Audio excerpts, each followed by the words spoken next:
Assalamu alaikum, sisters and brothers. I'm Malik Hodge, and this is We Reflect the Light. Welcome.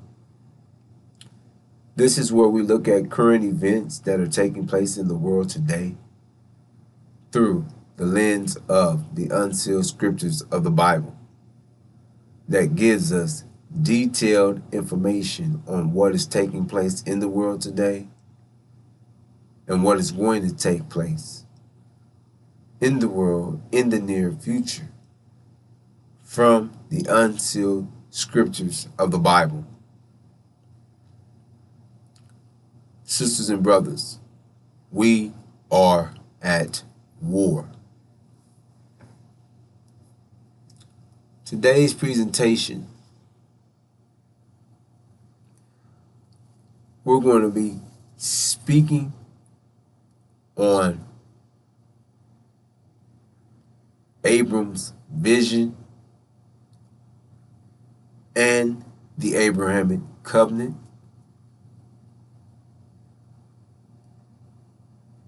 as well as the war in heaven,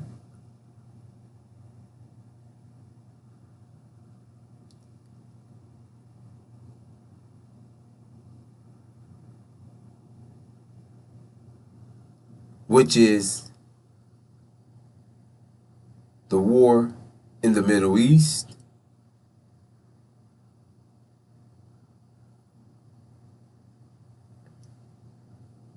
so let's get right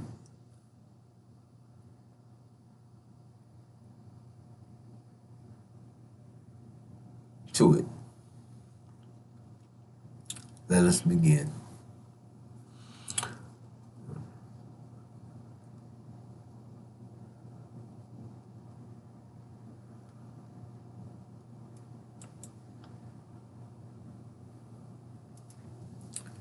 Sisters and brothers,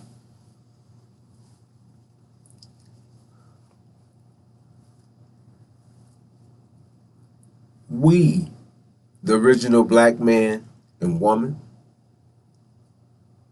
here in the hills of North America, are the true seed of Abraham.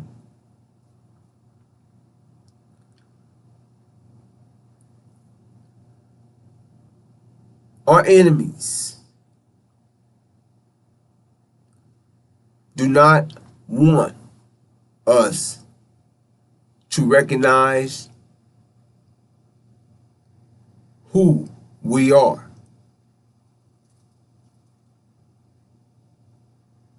Sisters and brothers, we are the people, the nation,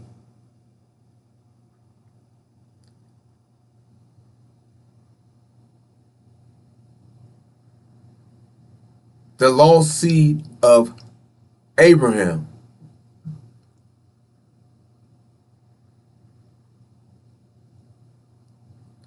We have the history that proves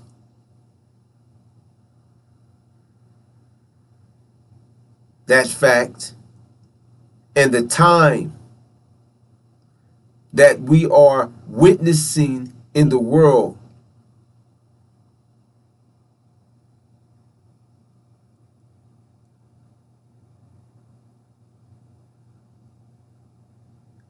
is also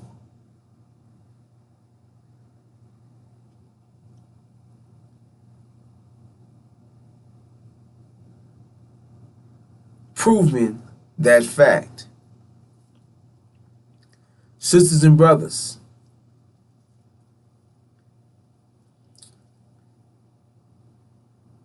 the scriptures, the unsealed scriptures of the Bible,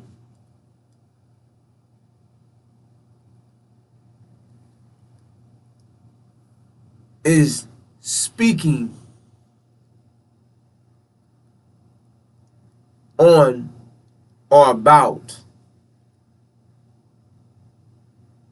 the original black man and woman right here in the hills of North America. Our enemies, once again, our enemies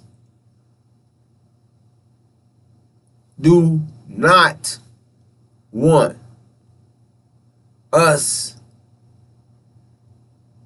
to understand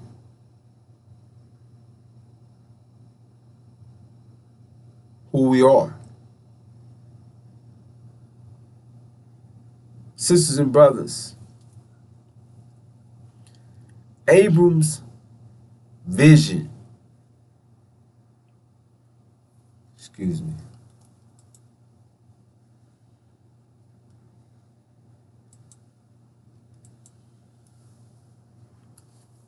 and the Abrahamic covenant.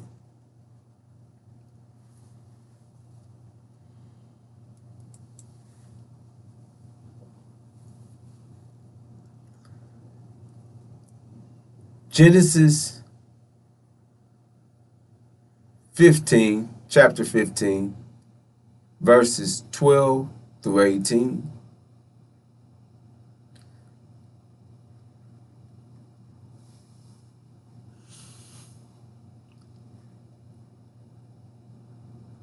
Sisters and brothers,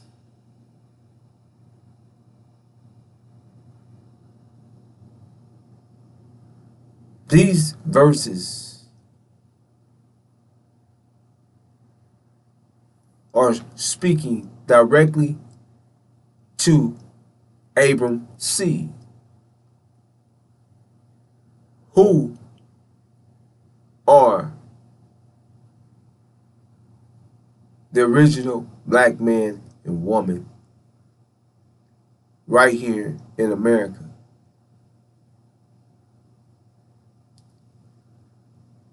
And when the sun was going down, a deep sleep fell upon Abram, and lo, a horror of great darkness fell upon him.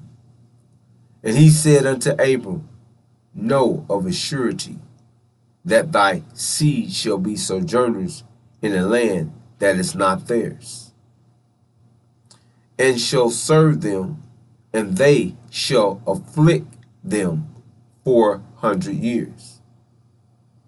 And also that nation whom they shall serve will I judge, and afterwards they shall come out with great substance. But thou shalt go to thy fathers in peace, thou shalt be buried in a good old age. And in the fourth generation they shall come hither again, for the iniquities of the Amorite is not yet full. And it came to pass that when the sun went down, and it was dark, behold, a smoking furnace and a flaming torch that passed between these pieces. Sisters and brothers,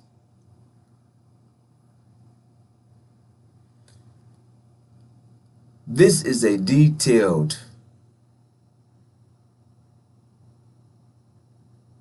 message that was written thousands of years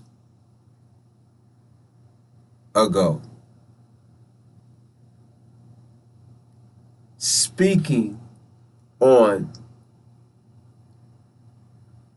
Abram's seed, giving us a detailed understanding on what Abram's seed would endure through. Sisters and brothers, Abram was allowed to see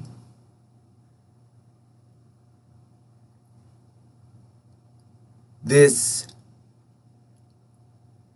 horror of great darkness.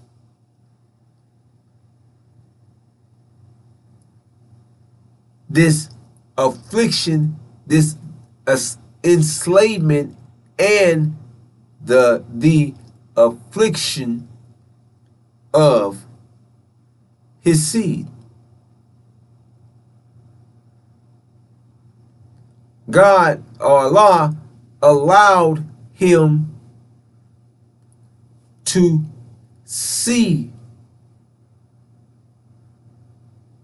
what was going to happen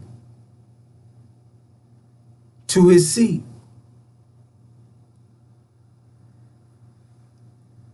God shared with Abram, know of a surety. So letting Abram know for sure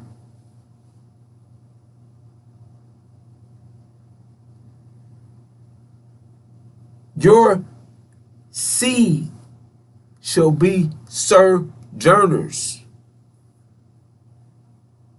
That means we will be temporarily in this strange land. We will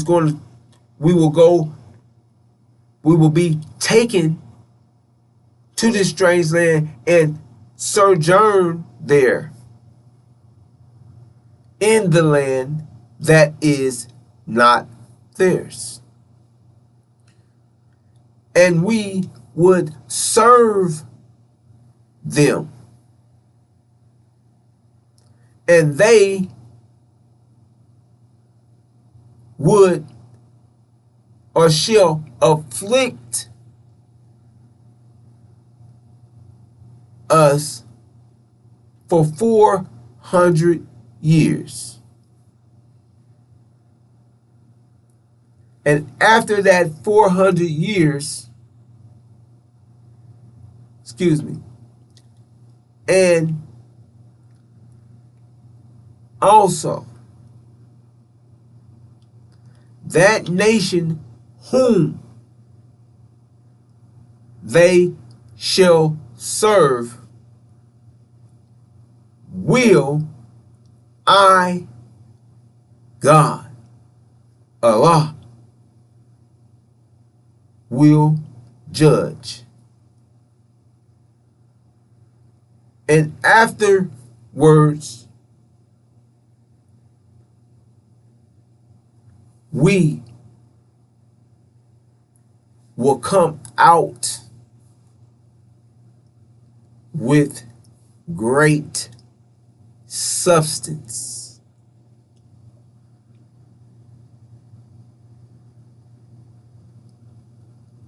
And in the fourth generation,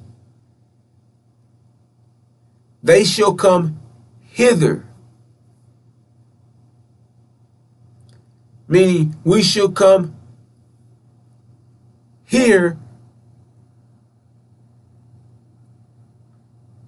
again. Hither again.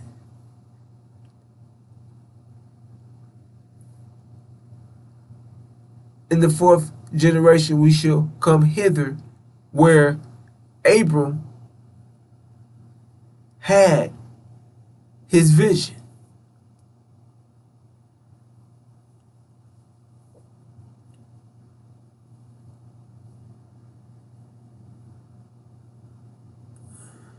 Now, sisters and brothers,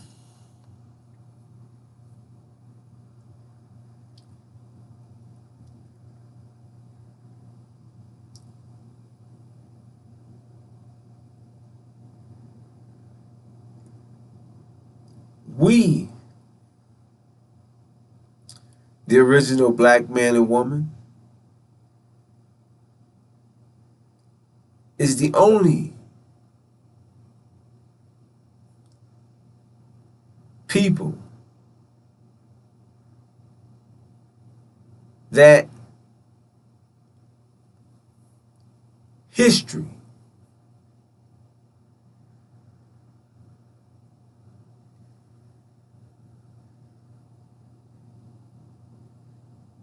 Fits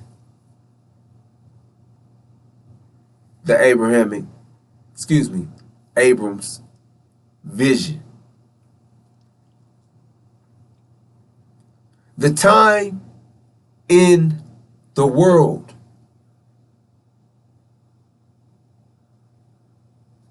is connected to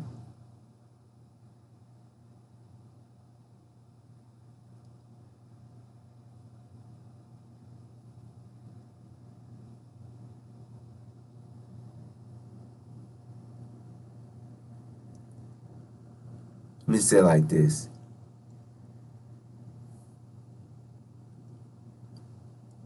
Our sojourn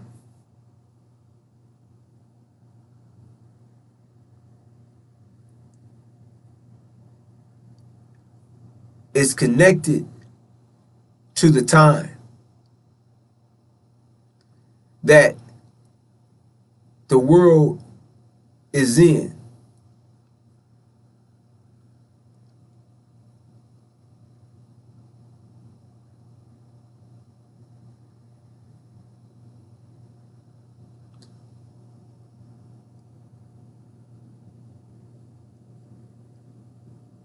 The unsealed scriptures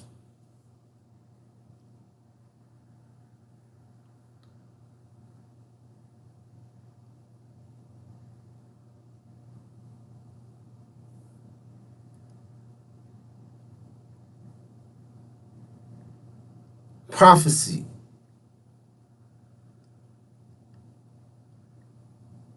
is being fulfilled. We and the world, let me say it like this, the world and America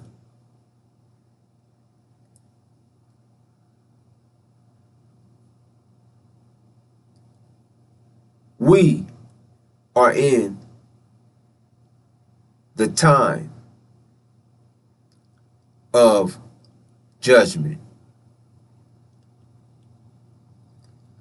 Our sojourn, sisters and brothers, is directly connected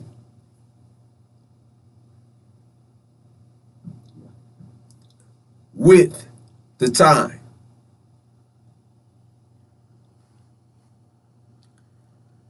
Abram's vision, 400 years of his seed being sojourners in a strange land that is not theirs. Sisters and brothers, 1619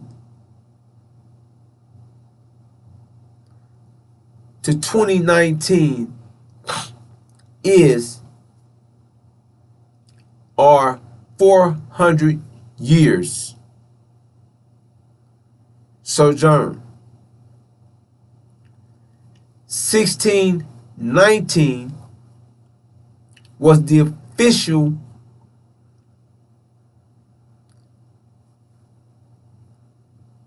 starting point of our enslavement here in America. 64 years America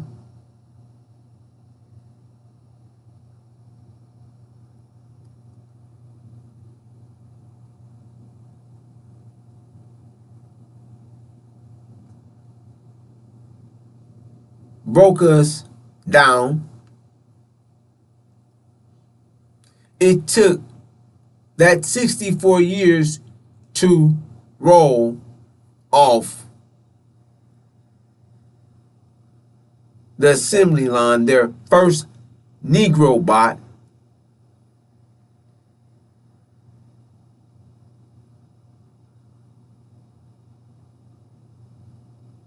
or slave. However, sisters and brothers,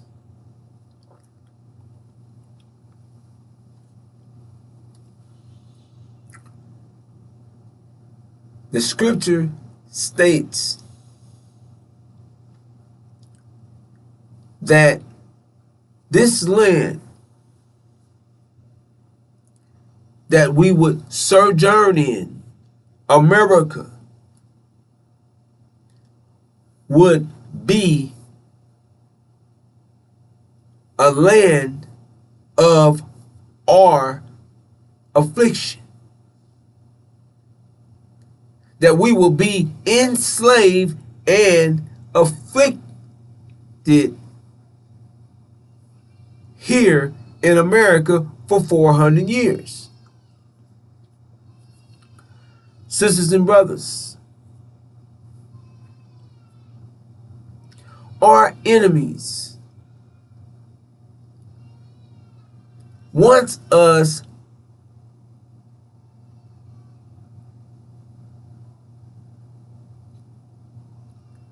to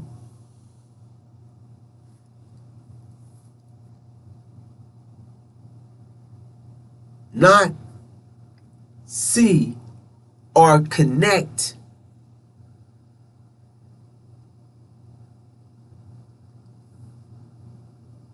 the scriptures, the unsealed scriptures, to us as a people.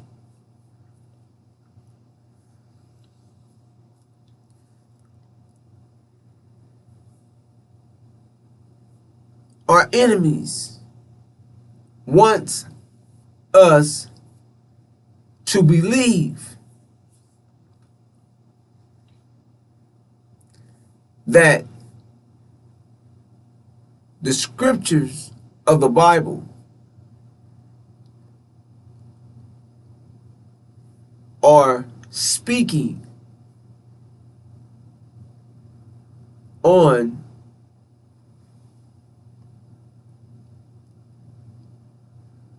the past,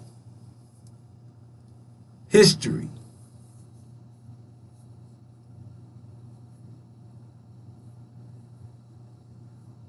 sisters and brothers. We have to understand that the scriptures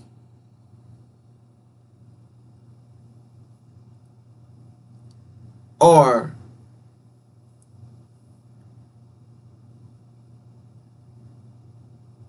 the Bible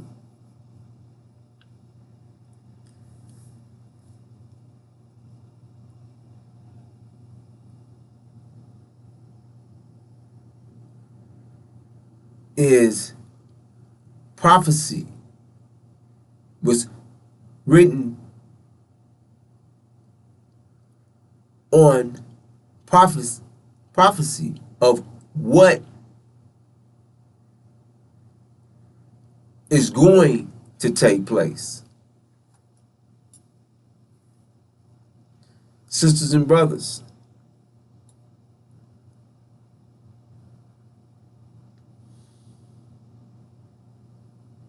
we are living out the scriptures. We are God's chosen people. We have to understand that the scriptures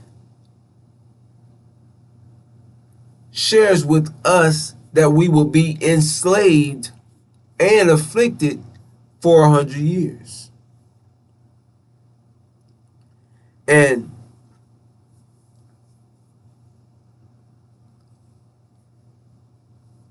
our enemies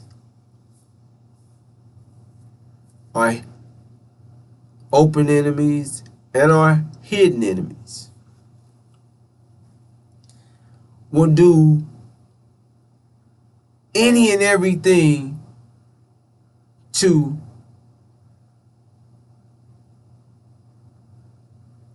trick us from this understanding, to keep us away from knowing who we are.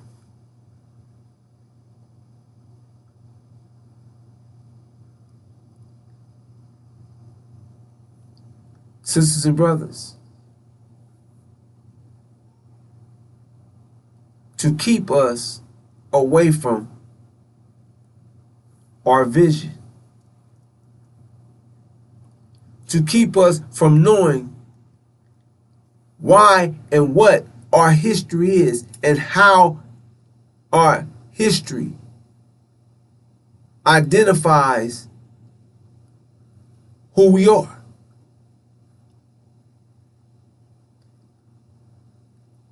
Sisters and brothers, what is taking place in the world today is directly connected to the original black man and woman here in America, our nation.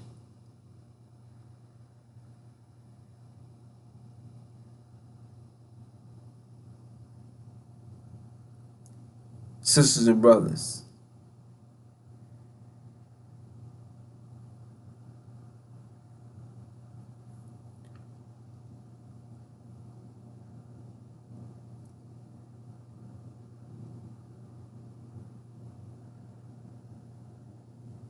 (1619)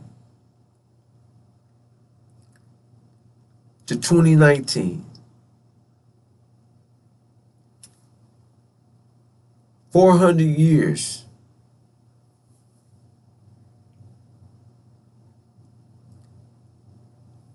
And after that 400 years,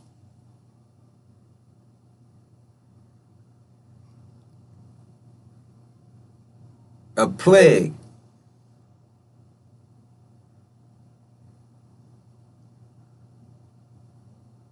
came that killed the firstborn of Egypt, or killed the firstborn of the Caucasian nations.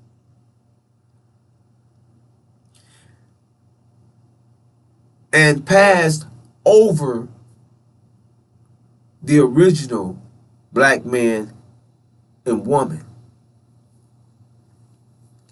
Sisters and brothers,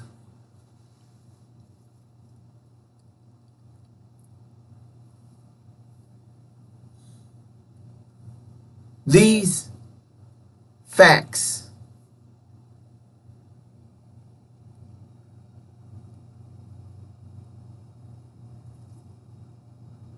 mathematical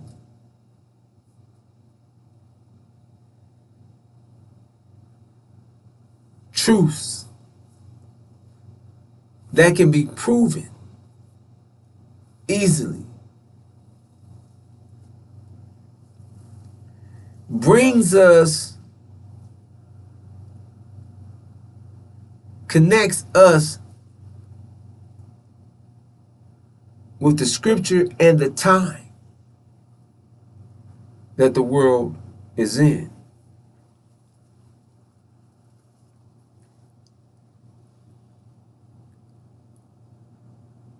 (2020)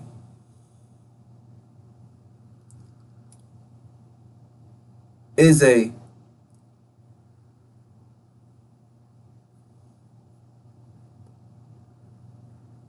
sign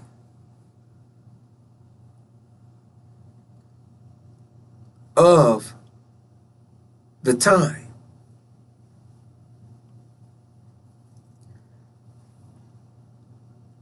Bringing in the judgment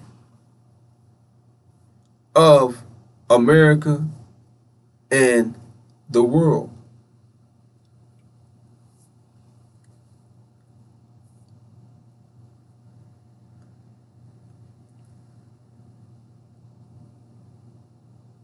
And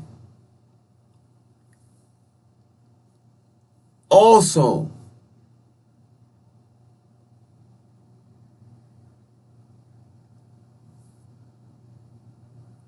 capping our 400-year sojourn. 1619 to 2019,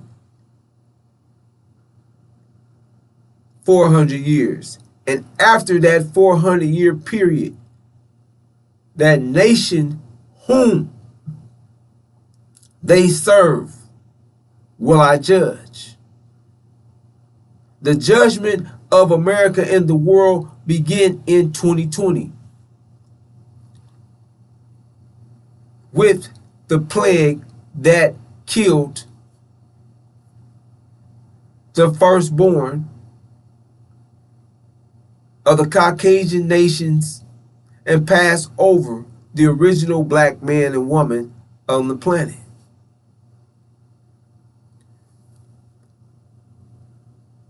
COVID-19 is what they call the plague. Sisters and brothers, COVID-19 came in immediately after our 400 years. COVID-19 hit the world, decimating, killing millions throughout the world of the Caucasian nations, of the nations. However, it passed over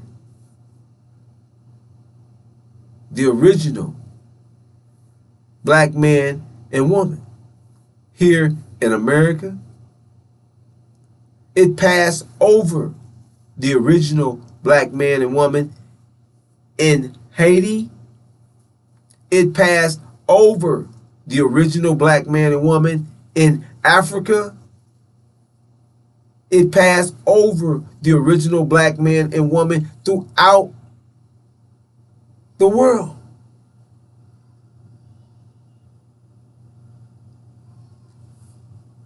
However,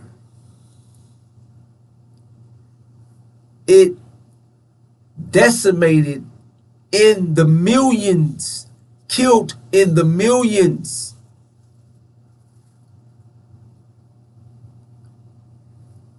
The firstborn of the Caucasian nations. And when the scripture share with us the firstborn, sisters and brothers, these are very detailed. Scriptures are very detailed. And the firstborn are the elderly, sisters and brothers, and that's exactly what COVID-19 targeted. The elderly was dropping dead by the millions throughout the world. Not a baby, that's a newborn. The scriptures, the details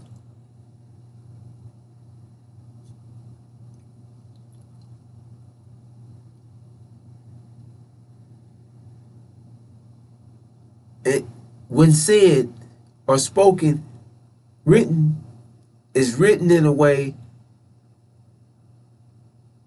if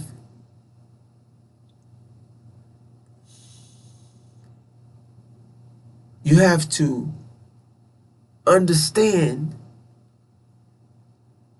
read,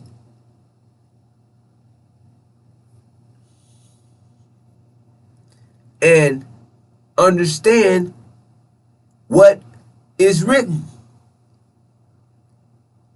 In it states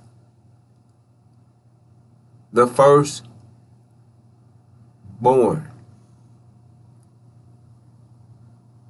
and the elderly were born first.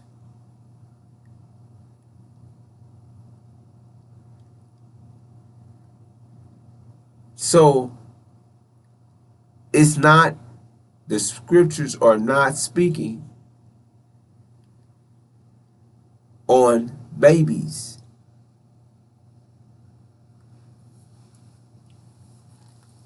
Sisters and brothers, the plague decimate killed by the millions. Americans. It didn't pass over the false Jews who celebrates the Passover every year, claiming that they are God's chosen people, that this happened thousands of years ago. So they celebrate the Passover in celebration, in celebrating the Passover. However,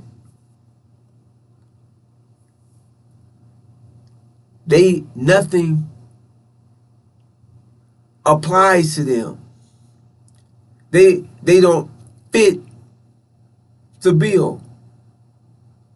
Nothing adds up to them. The scriptures are in sync with Abram, the true seed of Abraham, which is in sync with our nation, or the original black man and woman's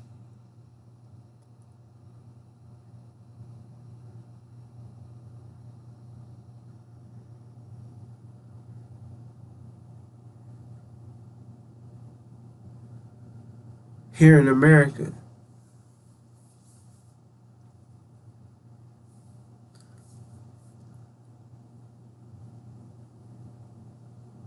So, sisters and brothers,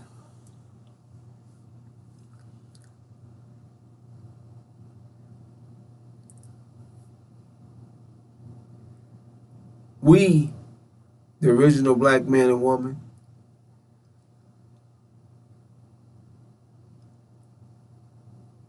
are connected with the time. This is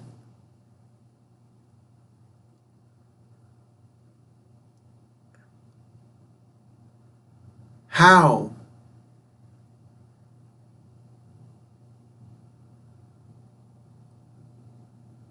we understand, can identify what time the world is in. The judgment of this world is connected to Abram's seed. The judgment of America, this nation whom we serve, is connected to our time, our sojourn here in America. It's identified through our reality, our lives.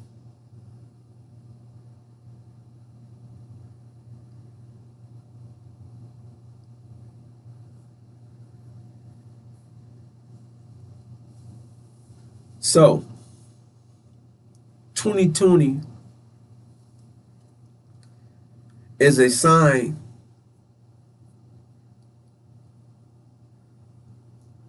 sisters and brothers, that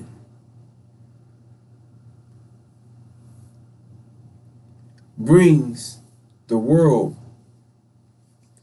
into the time of judgment.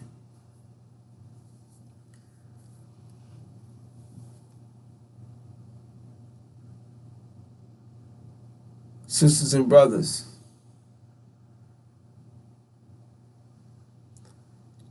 Haiti, Africa, the original Africa, the original parts, the original people, the original man over the planet was not social distancing, was not wearing masks, was not being affected by the plague, was not dying in droves in large numbers.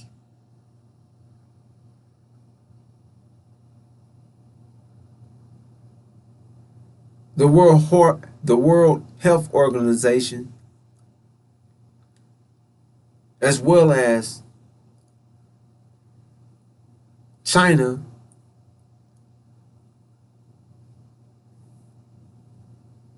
shared that they believe that the original black man and woman were immune to COVID or immune to the plague, that we were considered carriers of the plague because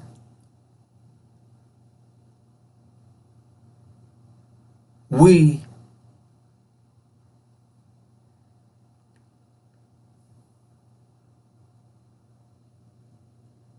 were showed to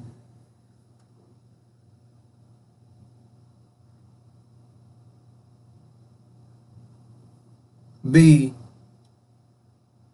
being able to have COVID. However, we had no symptoms from COVID or the plague. Sisters and brothers, that shows and gives us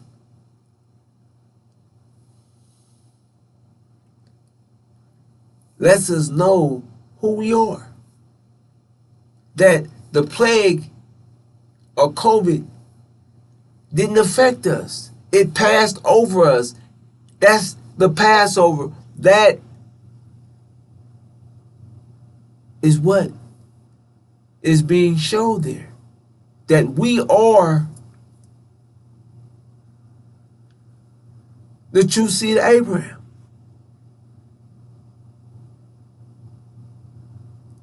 And that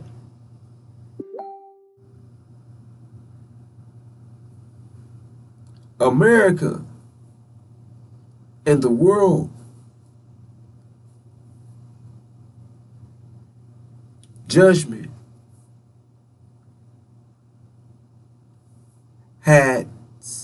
has begun.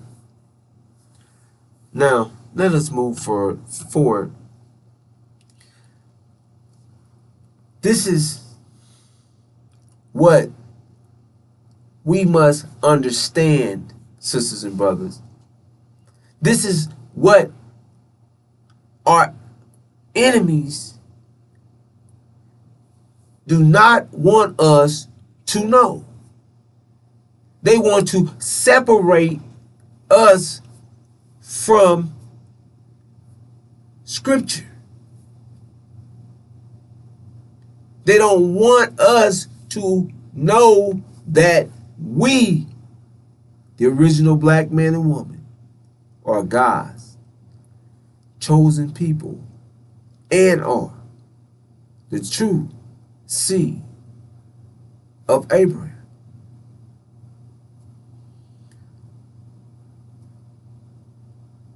However, our fingerprint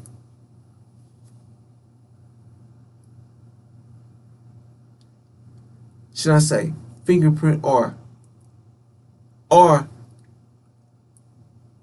livelihood is our history is printed, written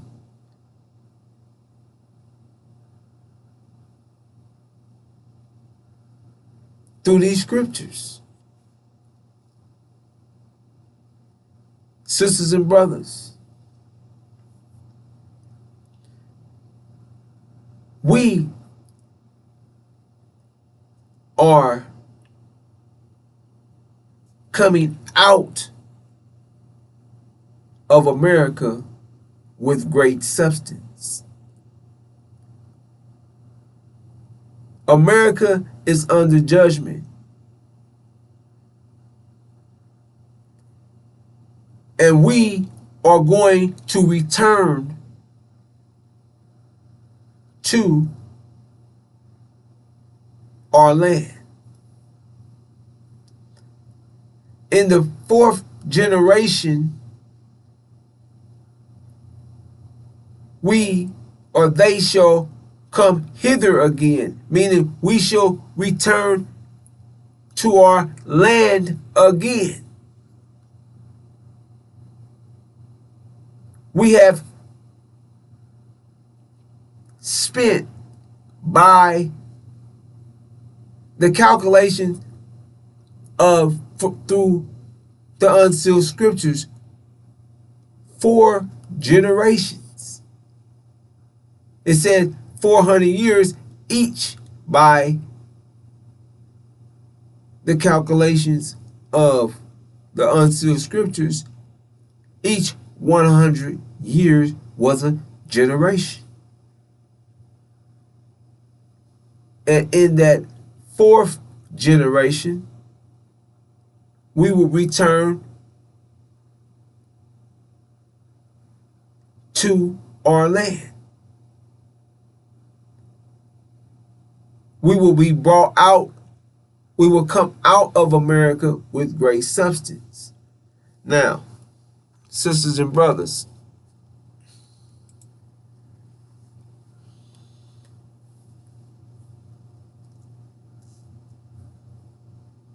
the Abrahamic covenant identifies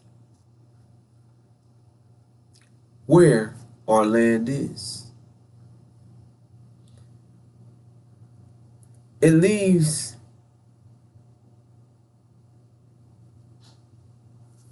no doubt or it leaves no room for misunderstanding where the land that was given to Abram's seed is. In that day, God made a covenant with Abram, saying, unto thy seed have I given this land from the river of Egypt unto the great river, the river Euphrates. A definite where this land that was given to Abram's seed is. Sisters and brothers,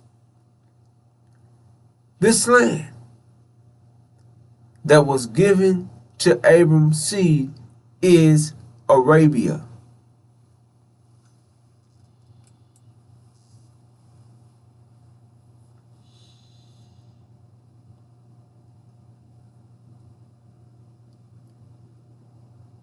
Sisters and brothers,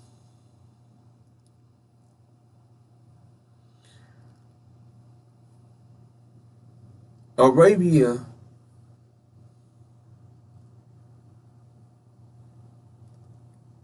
is in the Middle East.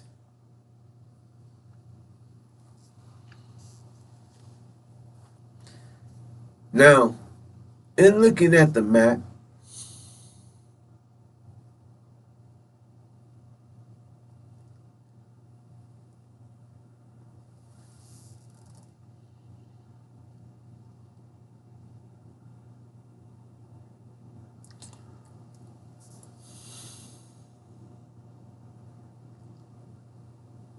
this is where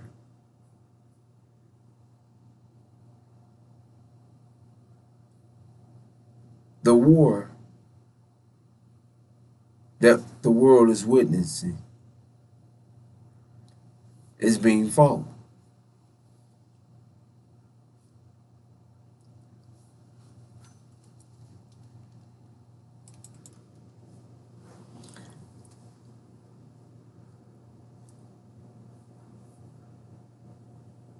This, sisters and brothers,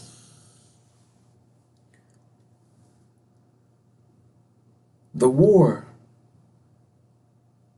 that is taking place in the Middle East is also connected, directly connected to the original black man and woman right here in America.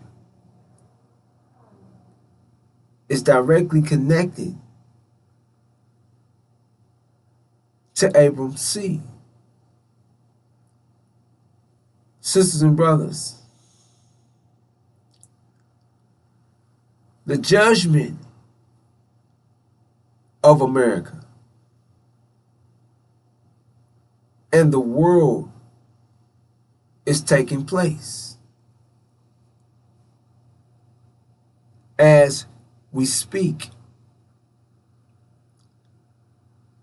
The unsealed scriptures, the prophecy is being carried out. We are living the time of unprecedented trouble. We're living in the time of judgment. We're living out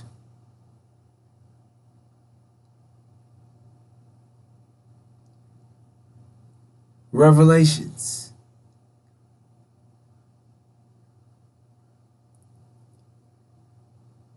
We're living out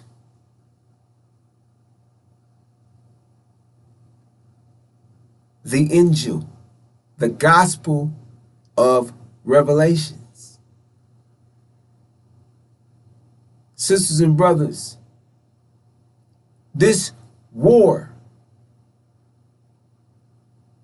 that is taking place in the Middle East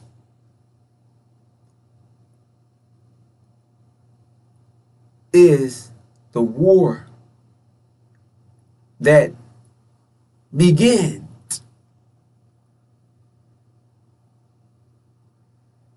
the apocalypse,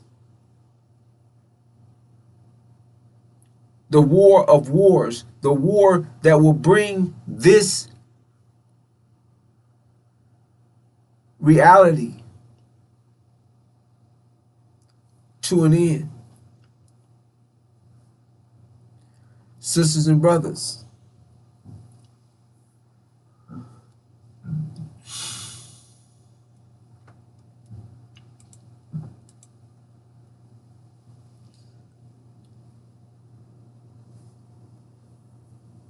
Revelations chapter 12 verses 7 through 9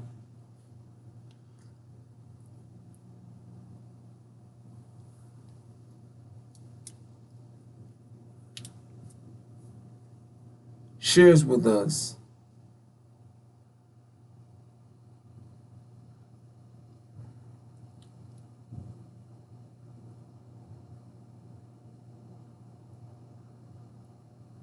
let's read it. And occurred war in the heaven. The Michael and the angels of him, to war with the dragon. And the dragon warred and the angels of it. And not it proved strong, not but place was found of them yet in the heaven. And was thrown the dragon, the great, the serpent, the archaic, the being called devil and the Satan, the making to air, the being inhabited whole. He was thrown into the earth, and the angels of him with him were thrown.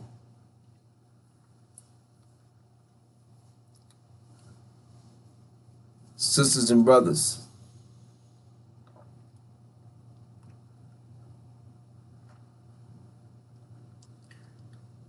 this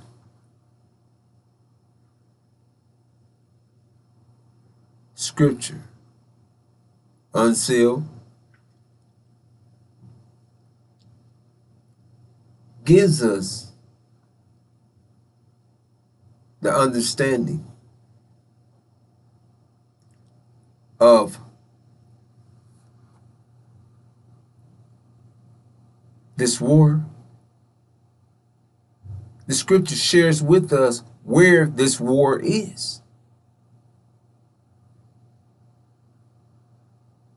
This war in the heaven. Sisters and brothers, right there,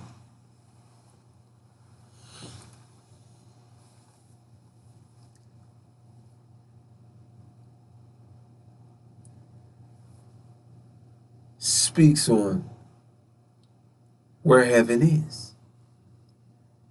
It's letting us know that heaven is the Middle East. The war in heaven. Sisters and brothers,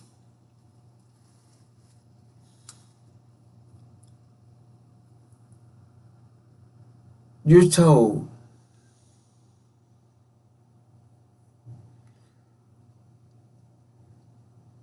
that the land of the prophets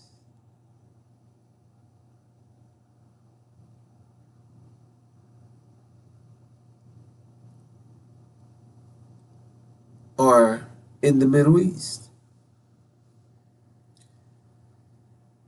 The holy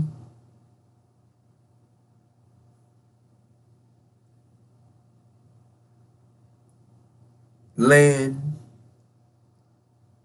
the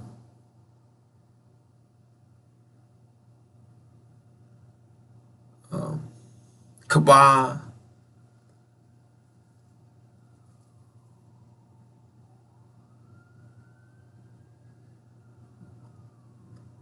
these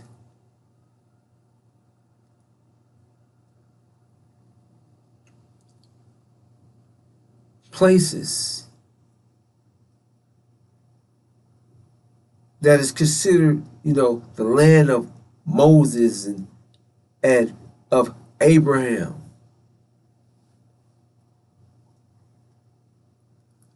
And scripture shares with you this war is taking place in the heaven. However, sisters and brothers, we have been made to think that heaven is this place that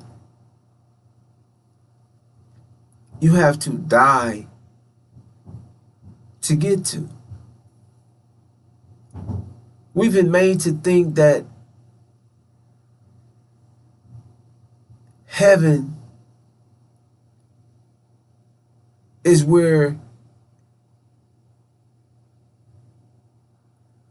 when you die and get there, you receive wings, or you have wings out your, you got this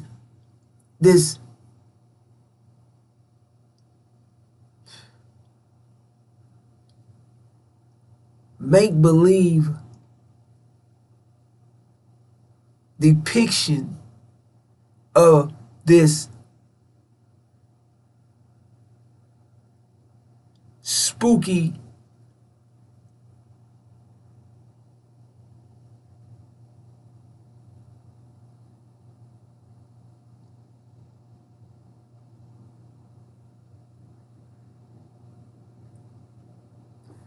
what I want to call this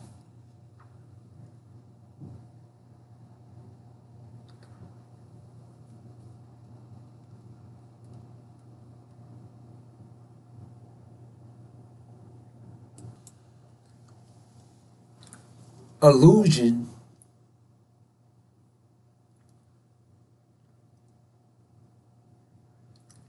that has been given to you by your enemy.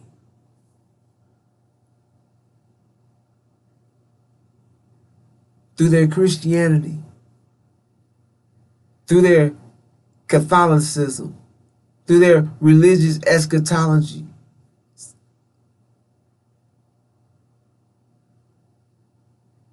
That was beat into your forefathers and installed in them through fear.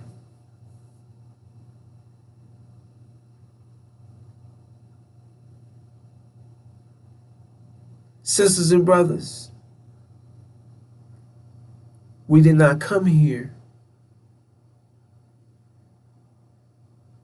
thinking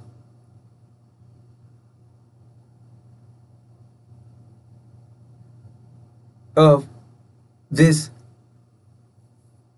mystery world, this illusion, this lie of some heaven in the sky, which you see our people daily speaking about, oh, their loved ones have received their wings, and Auntie Emma and Uncle Henry and Cousin Tasha and are waiting on you at the gates. This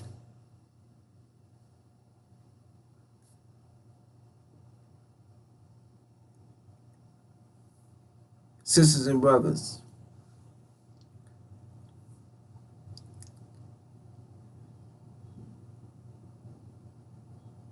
this is spook. This is not reality. This is what they want us to think, that you can only achieve heaven after you die. You're out of touch with reality. You're living in the matrix. You're living in a spook world. Your reality, you're not in. You don't have a vision. You a people without a vision, sisters and brothers, is a people that will perish.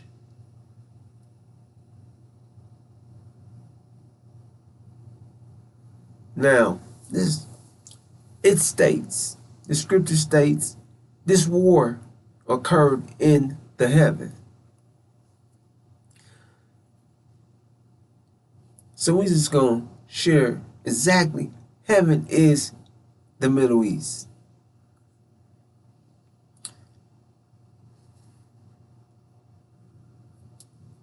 Being spoken on here. Heaven is the Middle East.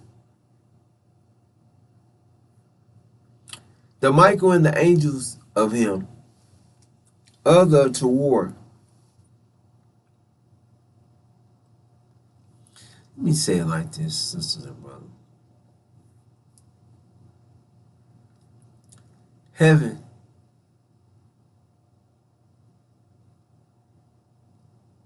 is on the earth.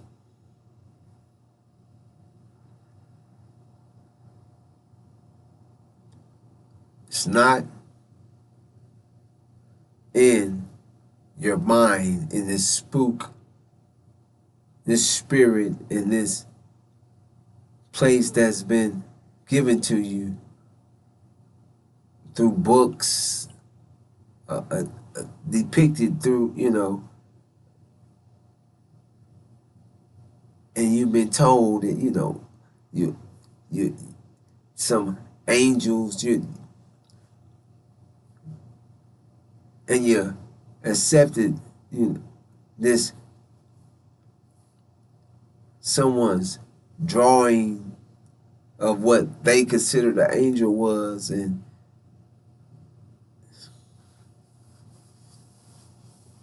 you don't have wings now. What would you think you're gonna go to heaven and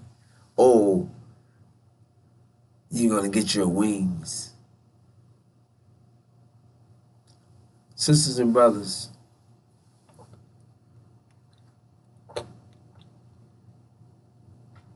excuse me. Heaven is on earth. This war is being fought in heaven. Michael, who is Master Farad Muhammad, the God, and the angels of him are Iran and Syria.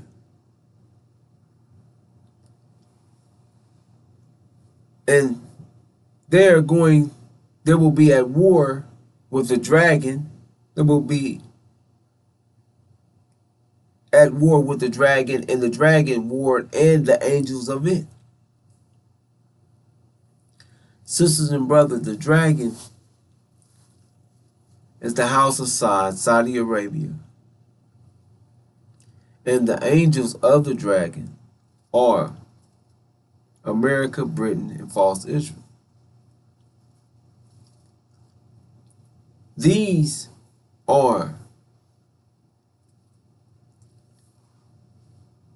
the participants in this war that we're witnessing in the heaven, in the Middle East.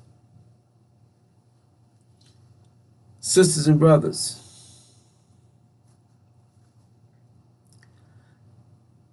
Michael has not, as of yet,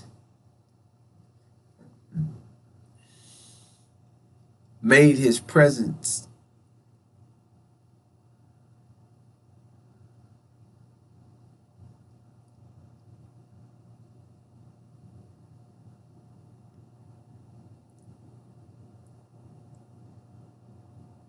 in the war. However, the dragon and the angels of the dragon, the house of Saudi Arabia, the dragon, America, Britain, and false Israel are the powers. There's 3 superpower, nuclear power countries at war with Iran. Now, sisters and brothers, knowing that this war is in heaven, this war is in the Middle East, and these are the participants, the characters in this war that America, Britain, false Israel, and the House of Saudi Arabia has engaged openly and knowingly in this war against Iran. Now, the scripture lets us know the outcome of this war because it states clearly, knowing this war is in heaven, it says, and not it prove strong, but place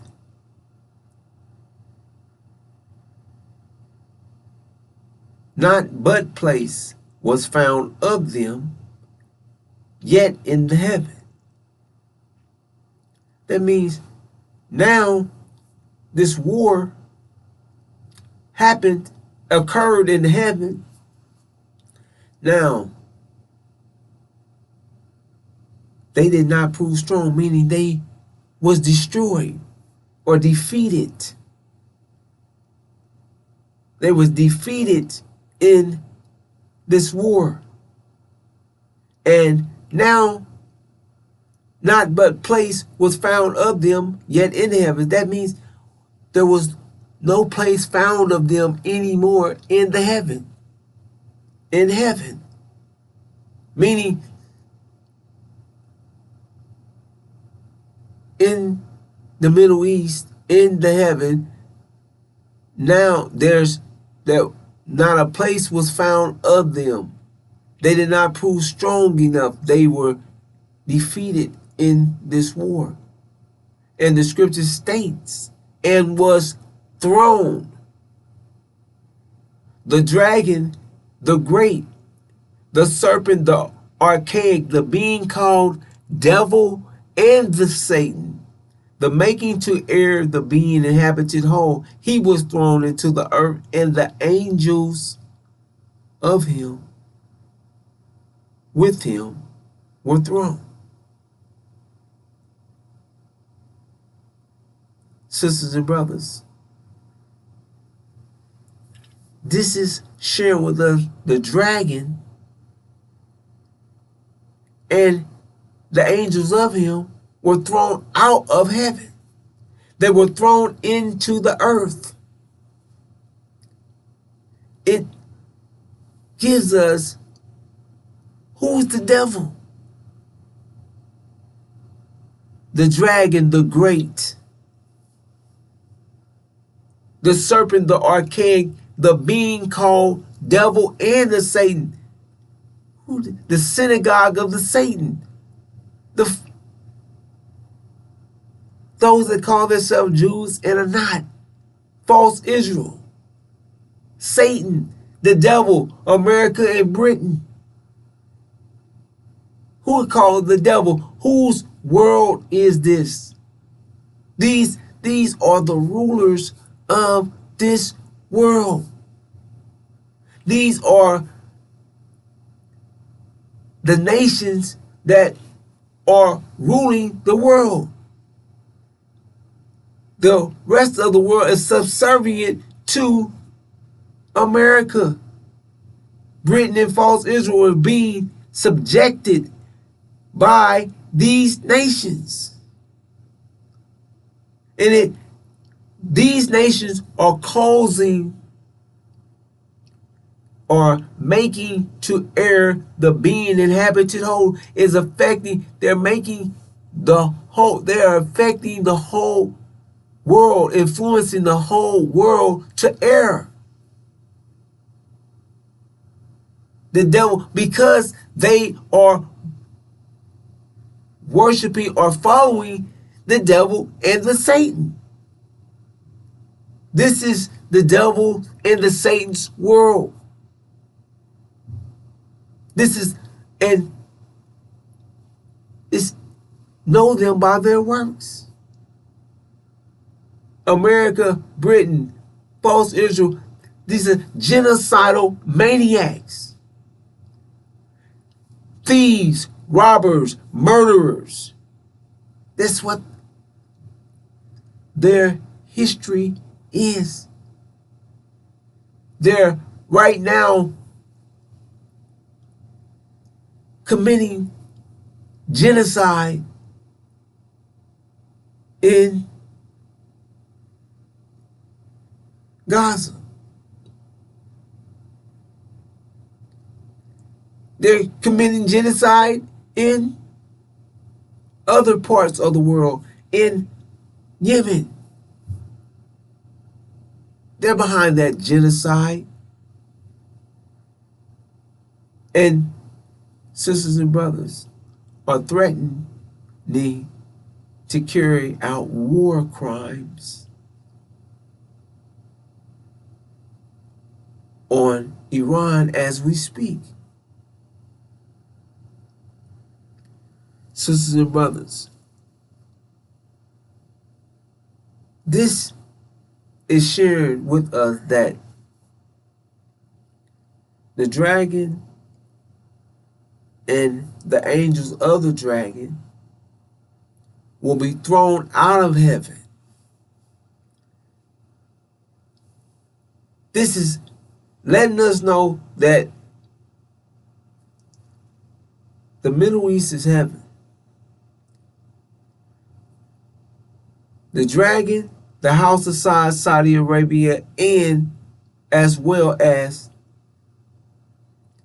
those Gulf states, America, Britain, and false Israel will all be thrown out of the Middle East. So this will be the outcome of this war that the world is witnessing. The war in heaven is a war. One war inside of the apocalypse.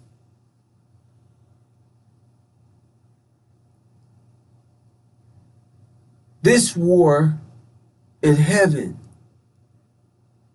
would immediately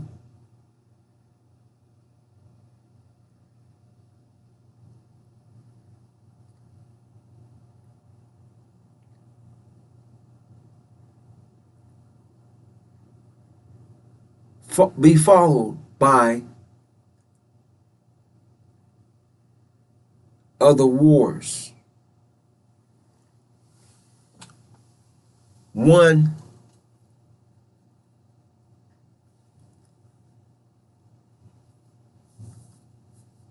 being Armageddon,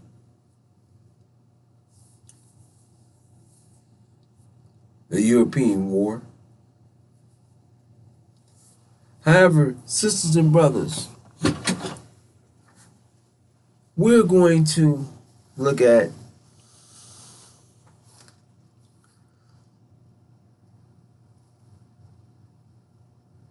some clips, a couple of clips, and we're going to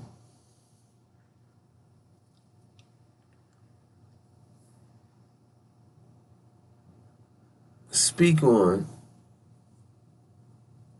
these clips through the unsealed scriptures,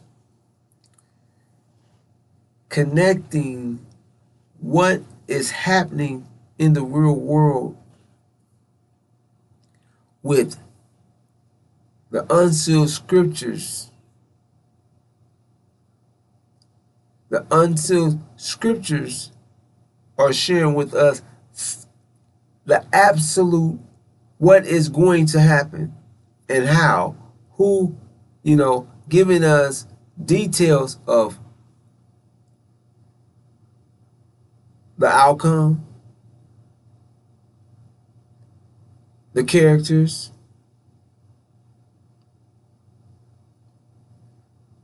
what's going to take place, and what we must do to be successful. So these clips is just engaged to get our people to understand the seriousness of what's taking place in the world. and to get our people to understand that your open and hidden enemies are against us. They're not going to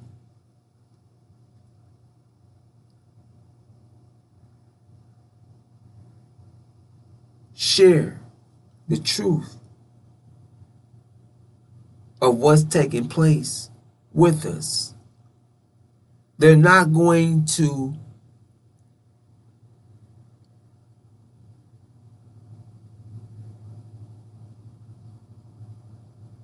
wake you up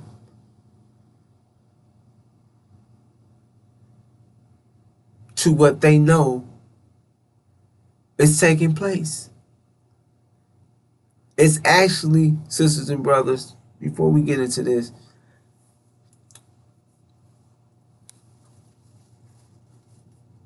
they say it's a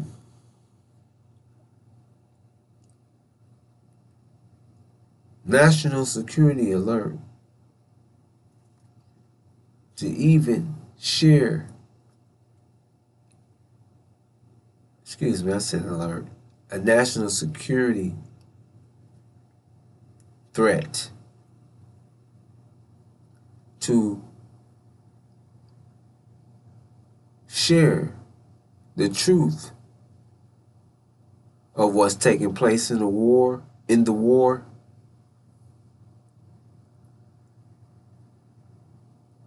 that how the war is going to affect the original the nation,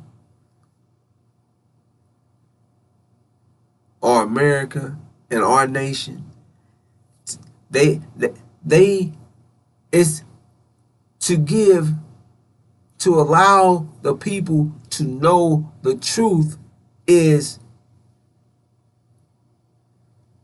a threat to the national security.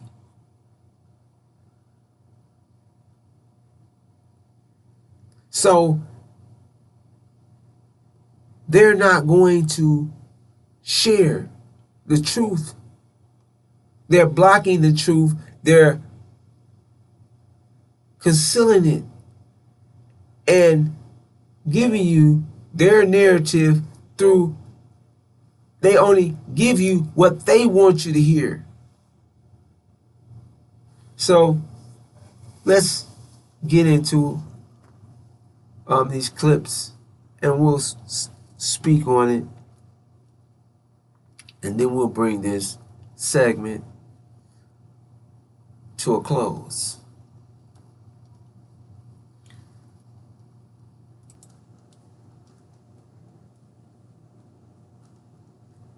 No, let's do this.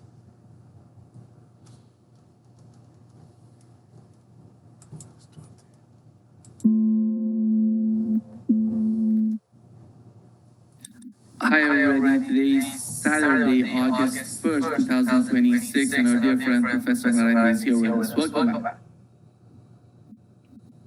Thank you very much. Always a great pleasure being on your show.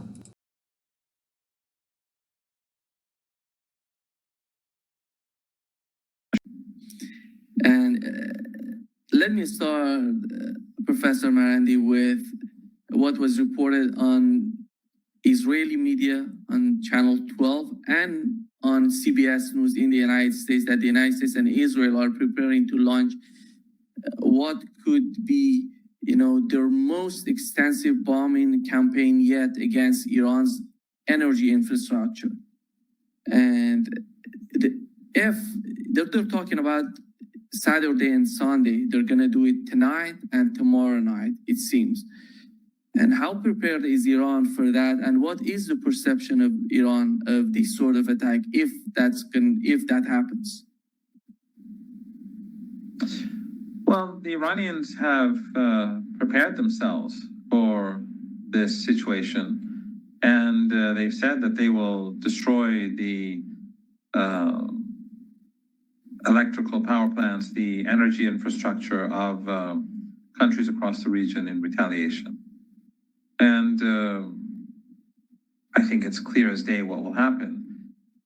these countries will not be able to continue to exist. I mean, there are quite a few people in the Persian Gulf that have the ability to keep their homes, the electricity in their homes, working through these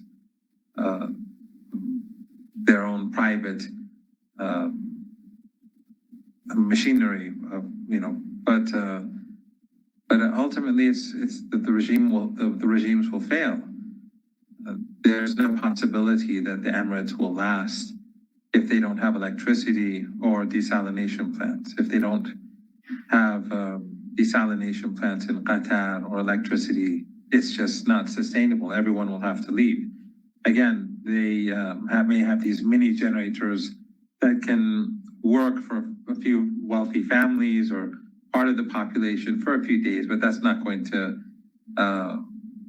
be nearly adequate to sustain society.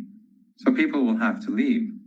And then more importantly, when Iran targets the oil and gas facilities, that will be the end of the exports from this region for the years to come. And I believe that that will create a panic on the global markets, because until now, the question has been, when will the Strait of Hormuz be reopened? And when will the oil and natural gas, or LNG, and the helium and fertilizers and so on get back onto the global markets?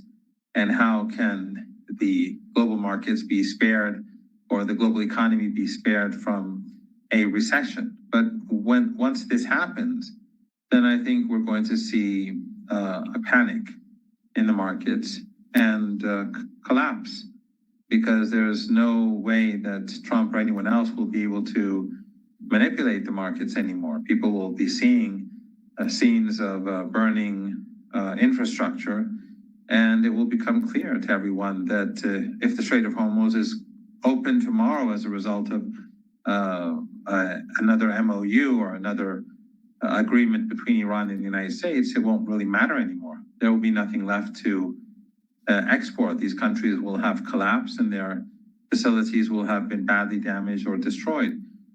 So what the United States is threatening to do basically in the next couple of days alongside the Zionist regime, because at the end of the day, it's the Zionist regime that's behind it. It's not the United States. It's the Zionist lobby, the Israeli regime. We're seeing their propagandists in the United States pushing day and night for all-out war. I was just on Piers Morgan, and they were advocating all-out war against Iran. It's clear that the force behind the driving force behind this conflict is the Israeli regime. But if this, I think it's clear to the Americans that this will be catastrophic for the global economy and the U.S. economy. But it appears, I mean, if this happens, it's clear that the United States has accepted its own depression, accepted having an economic depression and economic ruin for the sake of the Zionist lobby. It's not going to end well for the Israeli regime, because ultimately people across the world are going to recognize who has brought about this catastrophic situation, because an economic depression is going to affect you in Brazil. It's going to affect people in Japan. It's going to affect people in South Africa. It's going to affect people in Argentina, in Nigeria. No one is going to be spared. And everyone will know who brought this about. It was Trump and Netanyahu and the forces that push the United States, meaning Zionism and the Zionist regime, towards this economic cliff.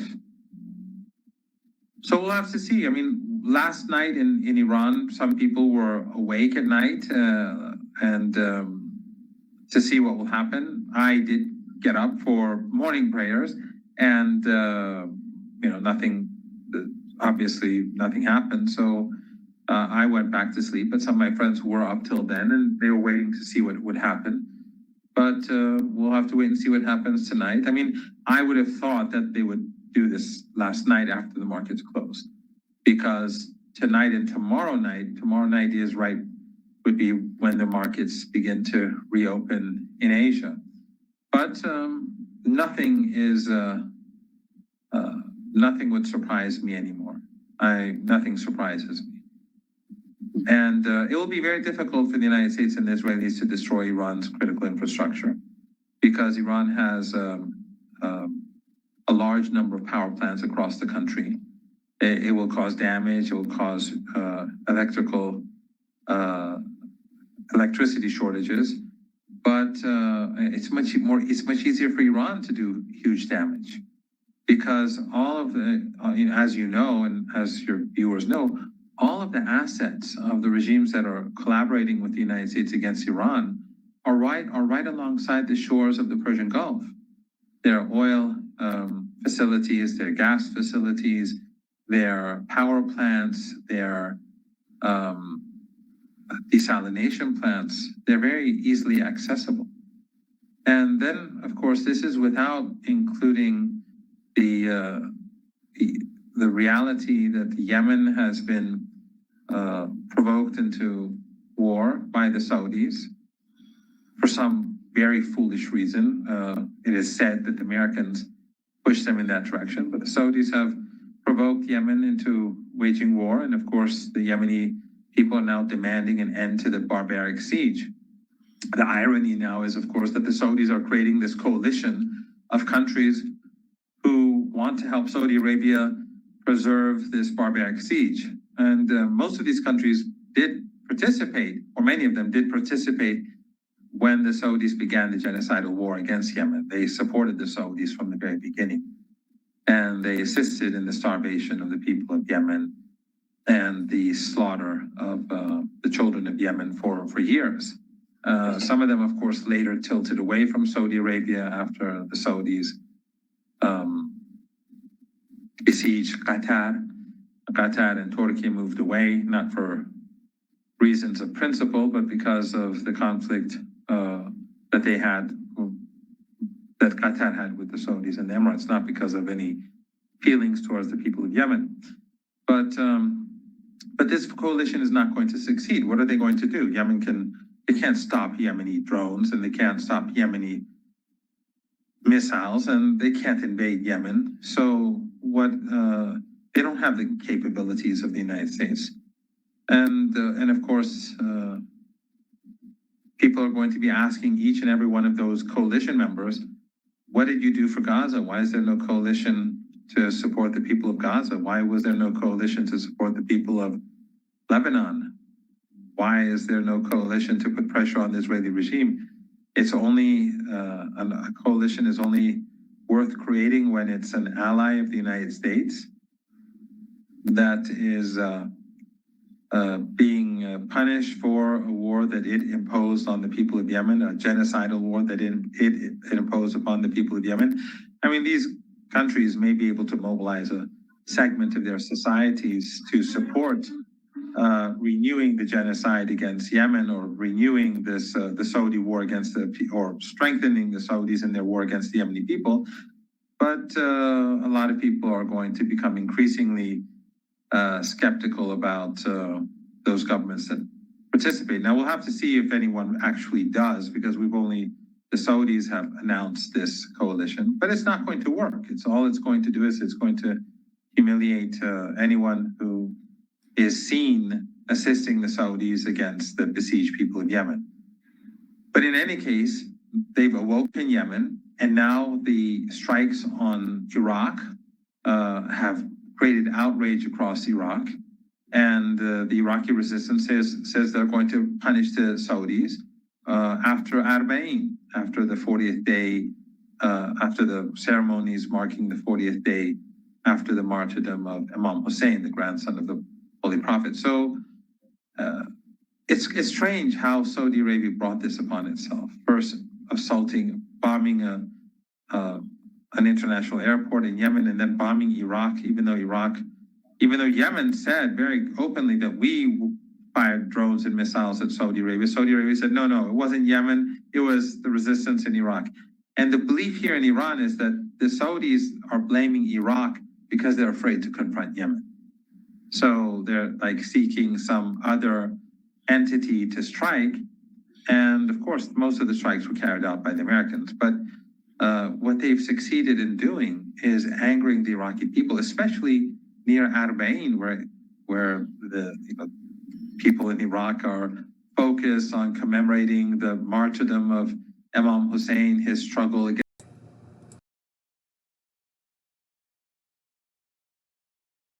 against the despot of his era in support of the press, and it makes people see the parallels.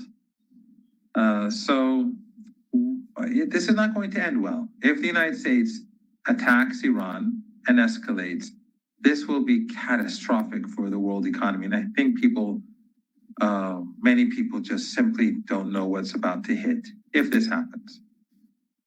You mentioned the case of Iraq. Even we had the statement on the part of the Iraqi resident.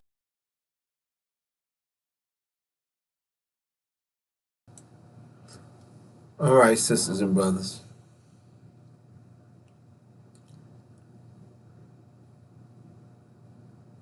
We're going to move on to the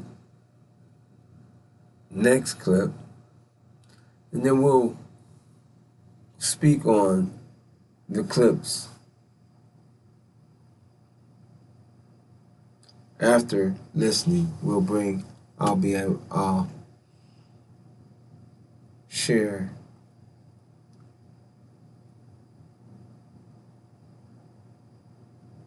we'll speak on the clips. Let's go to the next one.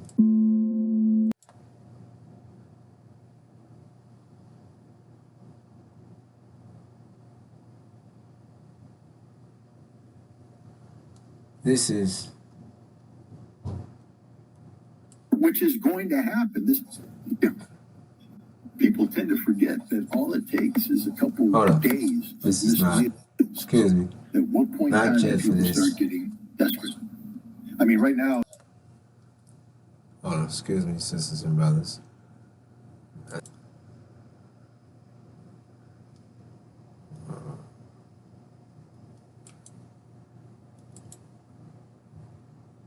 Good chance that if all this goes down, Saudi Arabia is going to be dismembered. Straight up dismembered, because it's a fake country. Everybody knows that. It's a fake country. It's just carved out of the desert, because some Wahhabi head choppers went in and chopped off the right heads, and the British decided to support them. There it is. And when you get rid of the Wahhabist, head choppers, you've got nothing. Now, got of Bedouin tribes that hate each other, and it will break up. The Yemen will take its part. Who knows what Iraq will do? Who knows what, Jordan's a fake country, so it doesn't matter. But the point is, that whole region is fake. That whole region was created when specific leaders subordinated themselves to the political will of their British and American masters. And now that their British and American masters are floundering and a new master has arisen, not a master, but a new dominant power, Iran, they don't know what to do. They're in an absolute state of panic. Iran is the future. Again, who am I talking to? You're an Iranian, you know this. 5,000 years of culture and history. And if these Bedouin head choppers that currently populate the leadership positions in Riyadh think that they are the equivalent of that, they have another thing coming. And so Iran is the power. Iran is the future.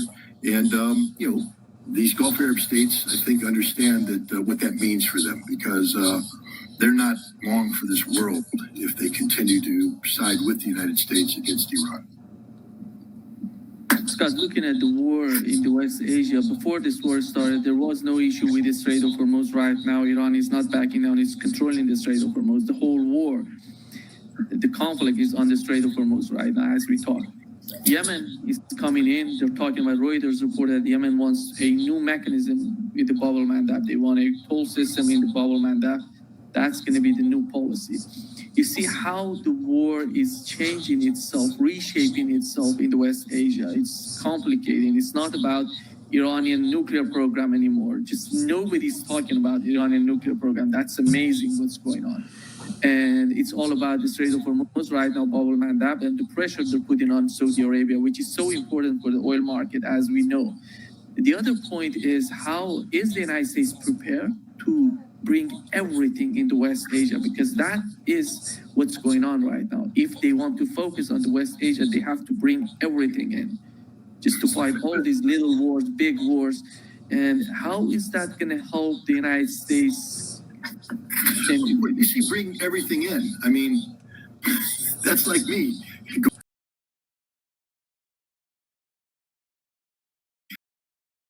Going to Las Vegas and say, watch out, I'm going to bring everything in on this table.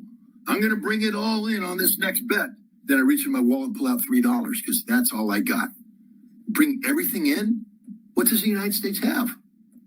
You know, there was a time when we could deploy 700,000 troops in a snap of a finger. We did that, Operation Desert Storm. There's another time when we could deploy 200,000 troops in a snap of the finger. We did that, Operation Iraqi Freedom.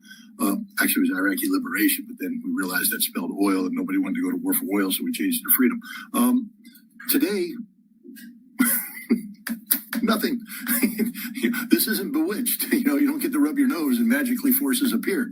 The reason why we could deploy 700,000 troops in 1990, 1991 is that we had spent the last 2 decades preparing for a major war in Europe, where through Reforge, or Return of Forces to Germany, we were ready to deploy 300,000 troops within 10 days. So we had troops on standby, trained, equipped, ready.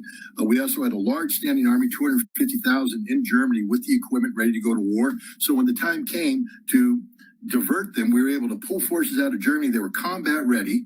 We had the lift capacity to do so, and we brought them in, and then we could bring in other forces, marry them up with equipment, because we paid the money and we trained to do this. We were prepared to do this. By 2003, we didn't have that capacity anymore. We had a more limited, reduced capacity, but we're still able to generate 200,000 troops through reduced lift capacity. We're still operating in a benign environment. We landed in a Kuwait port where there's no enemy forces attacking us. We built up forces with no enemy capability to oppose us, landing on airfields without any intervention.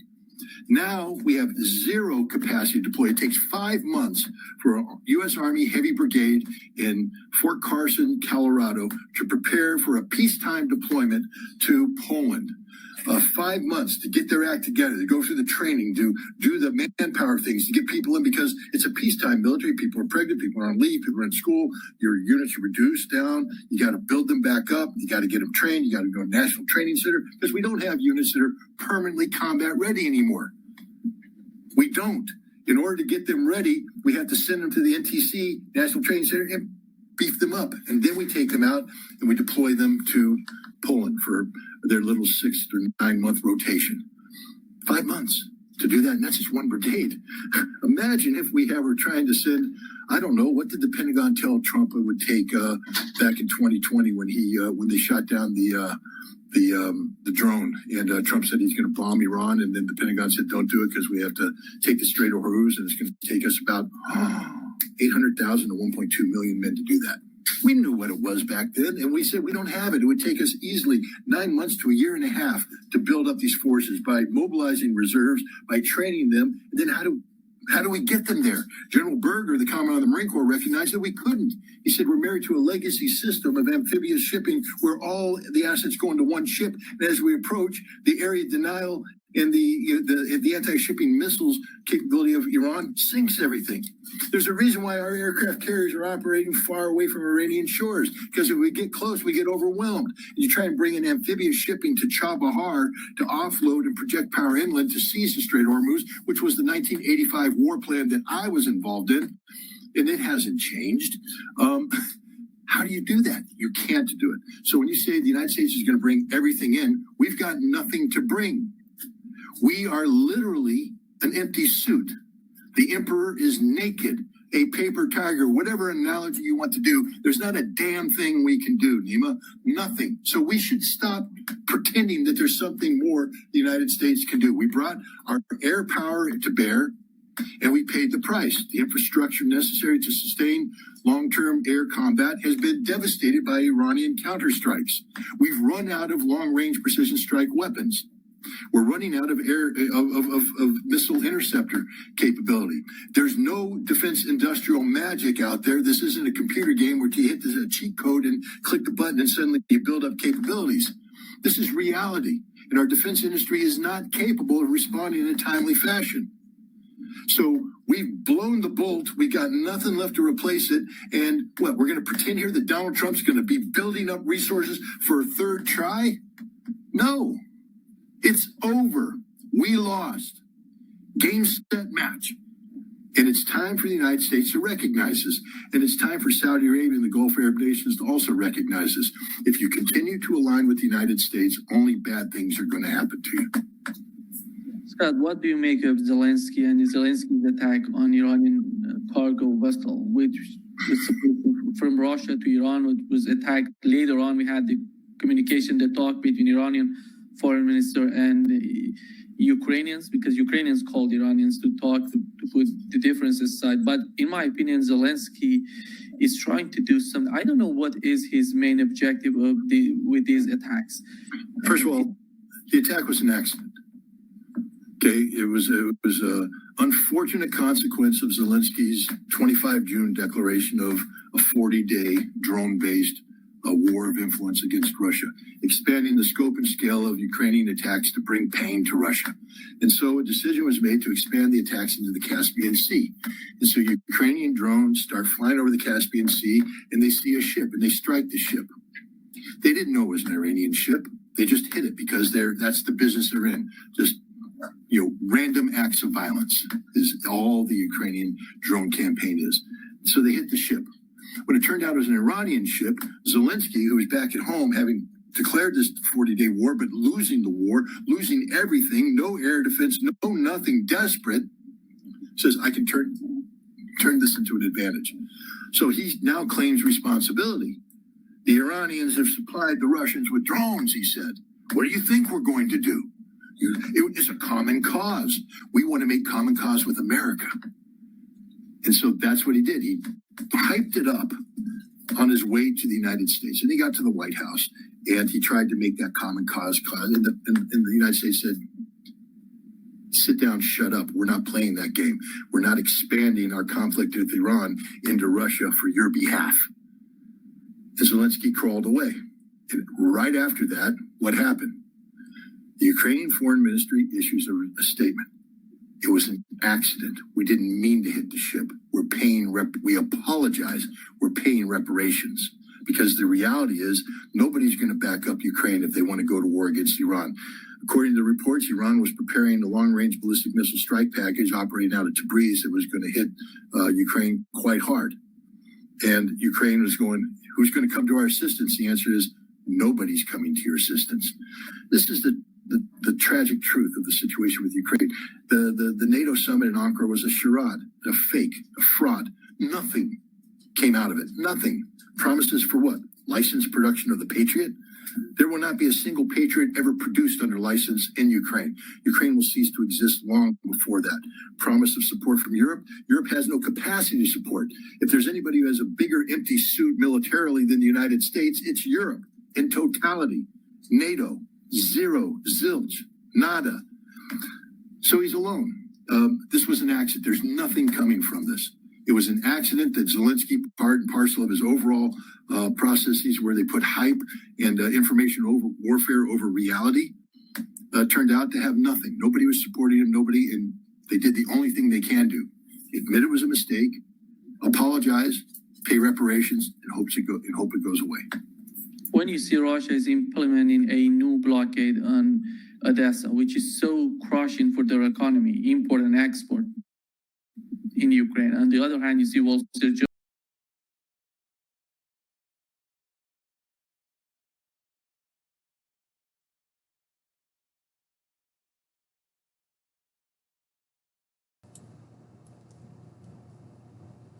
Okay. All right, sisters and brothers. On the list, we're not going to look at that one just yet. It speaks on another topic. Okay.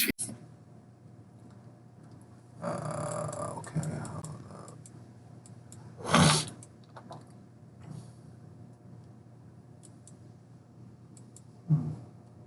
don't even have it here. Which is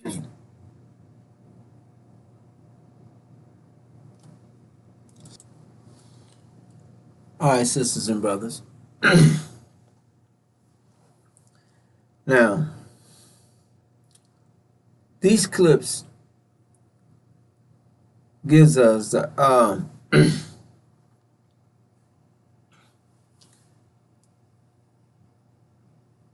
America and false Israel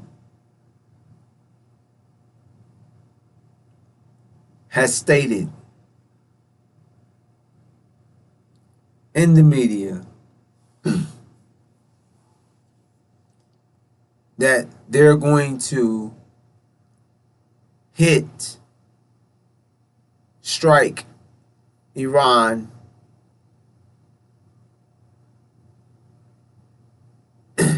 with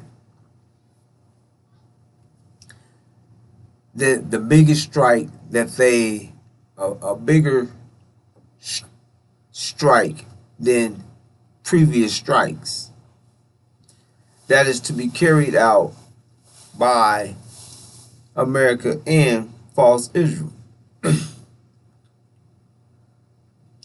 These strikes can happen at any time. They were stated to take place sometime this weekend before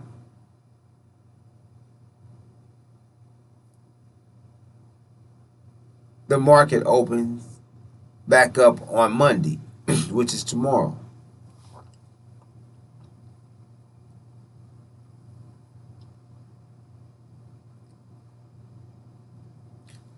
Sisters and brothers,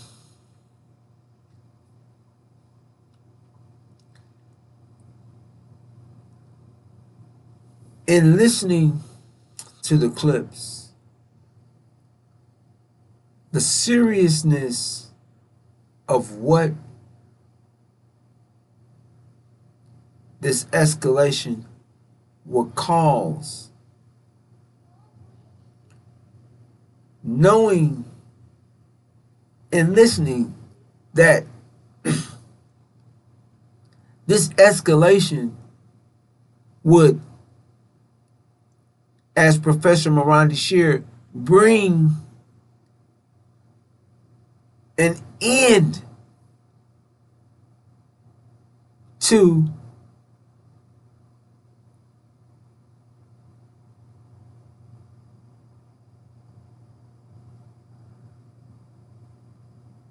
the Gulf states, an end to an end where the people in the region will have to leave.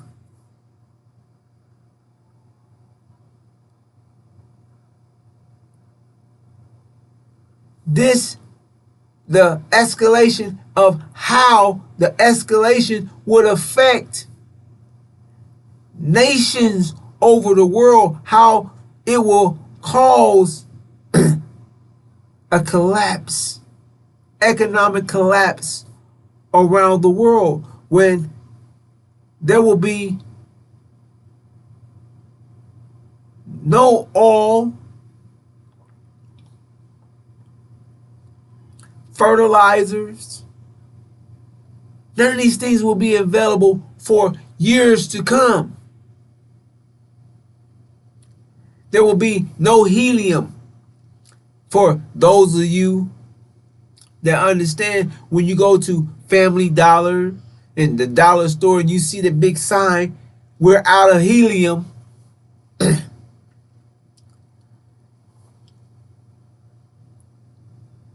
you can resonate that with what's been shared.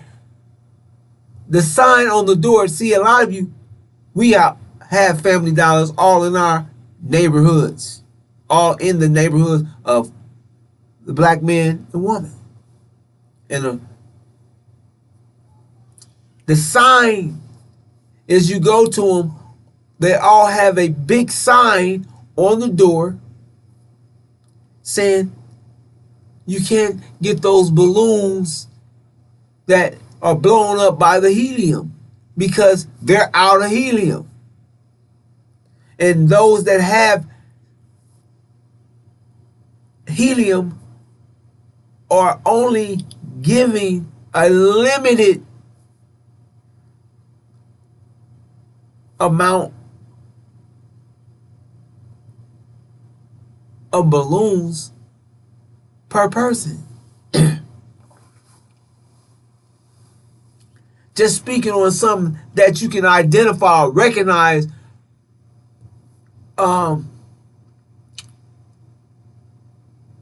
resonate with, that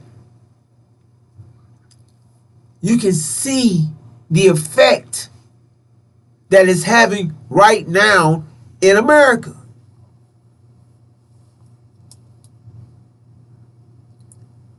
So you can understand the seriousness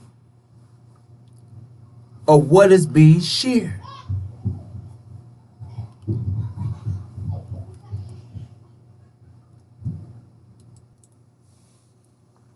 Sisters and brothers,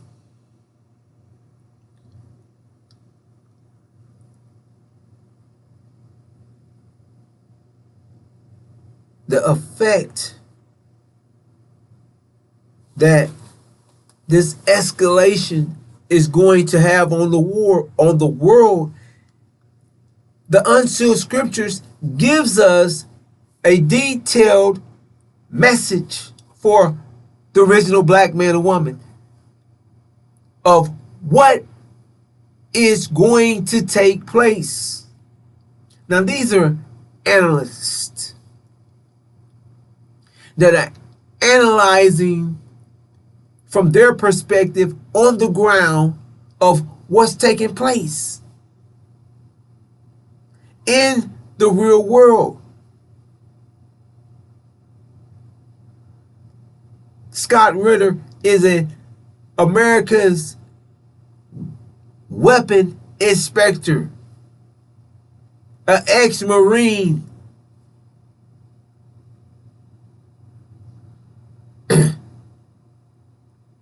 That has worked.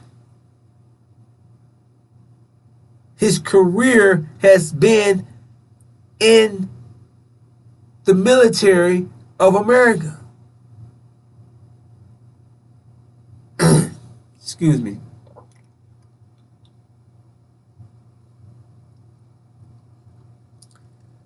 And he is sharing the capabilities of America. America has, and false Israel has struck not once but twice. And as he shared, what type of strike can they muster up that they haven't attempted or utilized in the first two strikes?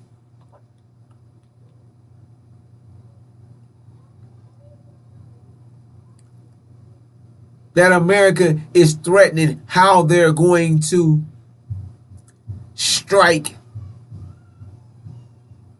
Iran with false Israel, this massive strike that they are preparing.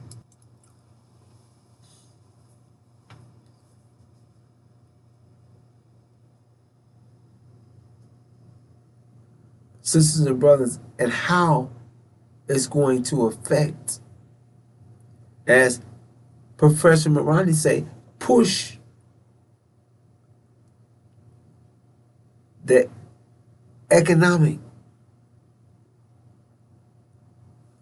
over the edge. And that the world will see who has caused this condition to affect the world. Now, sisters and brothers, the Injil, the gospel revelation, the unsealed scriptures share with us, gives us, and has let us know far in advance, before the first bomb dropped in this war in heaven,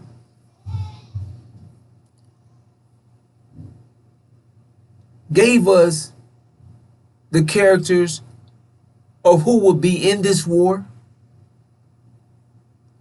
gave us the outcome of the war, who will be the victor, who will be defeated in this war, and what this war meant to the world, and how this war would affect the war, how this war will bring an economic collapse on the war, on the world, how this war in heaven will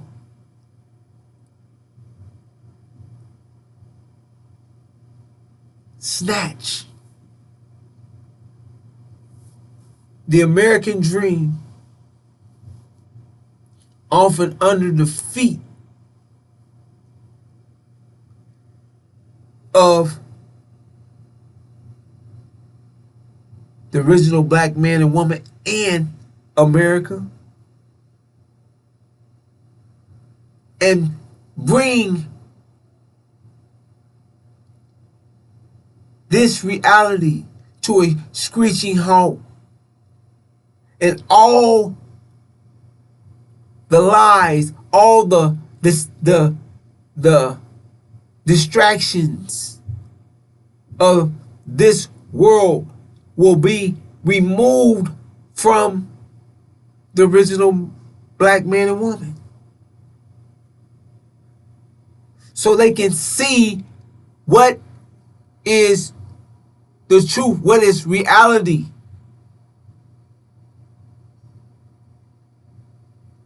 Sisters and brothers, these clips are being shared that is just bearing witness to what has been given to us from the messenger of the covenant, from the angel, the gospel revelation.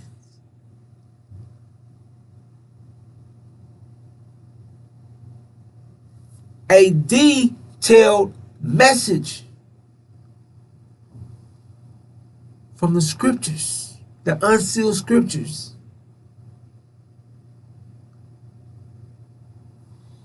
Sisters and brothers,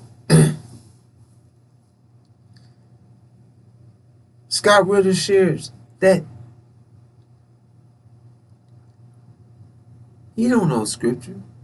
He's just sharing with what he does know, what he's evaluating from, what he's adding up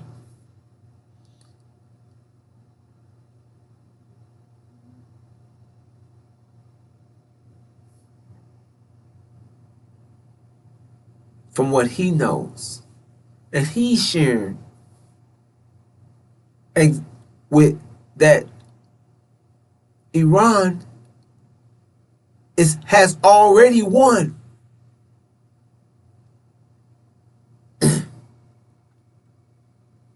Iran is already the new power in the Middle East,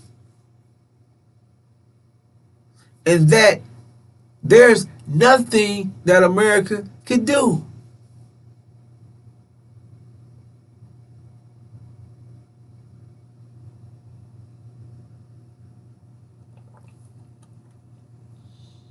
to stop or change this reality. Sisters and brothers, the unsealed scripture shared with us that Iran would be the victor. That America, Britain, and false Israel will be thrown out of the Middle East, as well as the house of Saudi Arabia, the dragon. So this is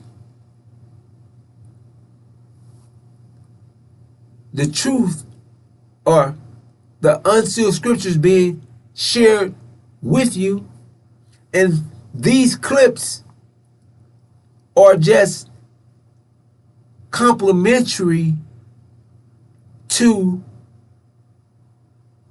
the scriptures, giving you bringing you into reality, a bird's eye view of what's taking place and what's really happening in the world, and the effect that is about to come down on the world, on your reality. The things that your enemies are not going to share with you. Sisters and brothers, you will not know what's taking place until it's taking place. You will not know that there's a gas shortage or a crisis at the store until, like right now, when you hit the door of the store, a Family Dollar, and you're trying to find balloons for your parties, or your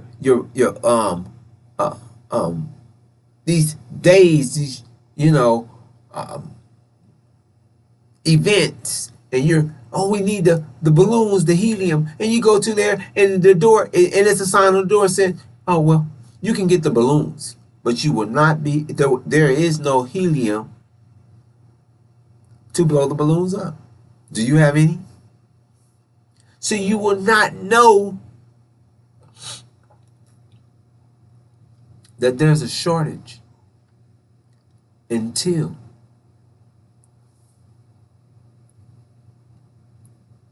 you you at the door, till you at the register, and till you're looking to acquire some. So you're not going to know these things because they're not going to warn you, because this system is a national security threat to tell the people that we're out, because it's better for them not to know than to know, because it's going to cause a panic. So instead of panicking, alerting the people and causing them to panic, we just keep it on hush. Don't tell them nothing until it's at your doorstep, until you need, until it's already happening. Sisters and brothers, that's what's taking place. But the unsealed scriptures, the messenger of the covenant, the breaker of the seven seals, Master Suleiman, the Son of Man, Joshua, the Messiah, has shared well in advance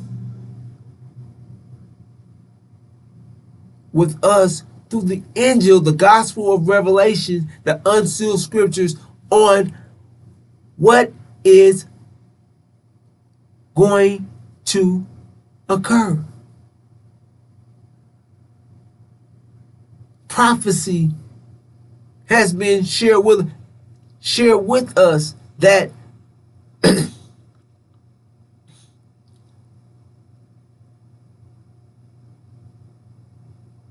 America, the dragon, and the angels of it will be thrown out of heaven or the Middle East. That Iran will take control of the Middle East. That America and its affiliation will not be able to acquire any oil from the Middle East.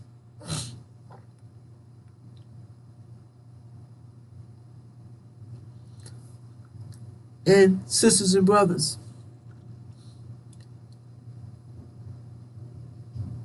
you need to go back and listen to what all is at stake. It's not just the oil or gas, it's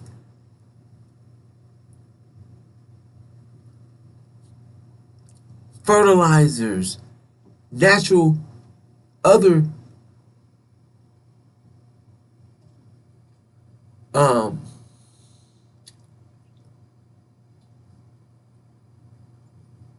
natural elements or elements that are needed as well here in America and all over the world that will not be shipped from the Middle East. So, sisters and brothers, we're going to listen to one more clip and then we're going to bring this to an end. In this clip is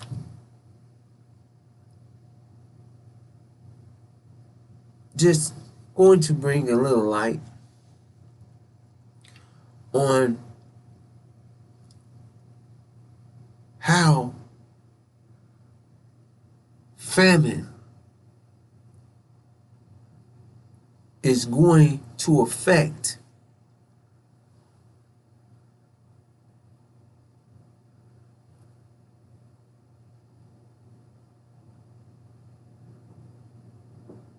the world, America, how the economic collapse is going to bring food shortage, famine, and cannibalism to your doorstep.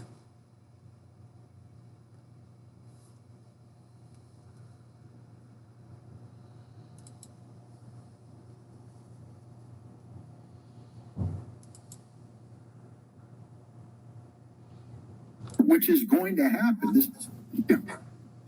People tend to forget that all it takes is a couple of days of missed meals. At what point in time do people start getting desperate? I mean, right now here, if power goes out today, all right, I got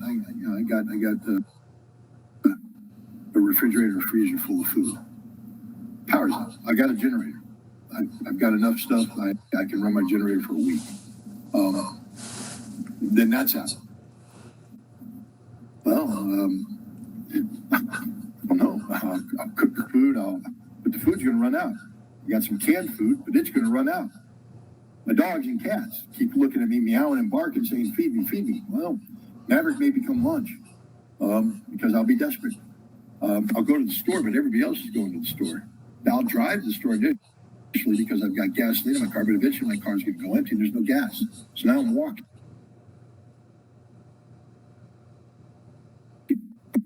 to the store. Everybody's coming to the store, raiding the store because it's not going to be. So we're fighting over the food in the store, killing people there. We bodies stacked up. I'll be coming home, but there's going to be a 7-mile walk home from the store. I can only carry so much food, and there'll be people ambushing me the entire way. So I'm going to start ambushing my neighbors, launching raids against their house and all that. But they're going to be. I have to fortify that. This is what society is going to become. Trust me, it's human nature. And then people are going to gather together in groups, and they'll have a common group, and it's not going to be about the Constitution, rule of law. It's going to be about survival, basic survival. And that's the United States. What happens to places that lack this infrastructure? Again, we just go to Africa.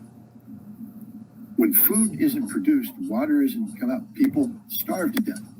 And when they starve to death, things start to happen. They get desperate. You're going to get migrations. Now, the migration takes care of itself over time because, a million people start marching, but they don't have enough food. People start falling aside, dying, but you're still going to get a couple 100,000 showing up where they want to go, and they're going to be desperate. They got one shot. There's no reasoning with them. They're coming over the wall. They're coming in. They don't care. They're dying. They're dead if they don't do this. This is the world. This is what's going to happen this fall. If this happens, if we run out of fertilizer, if we run out of, the ability to grow food. And so this is stupid. This is stupidity on the part of Donald Trump. It's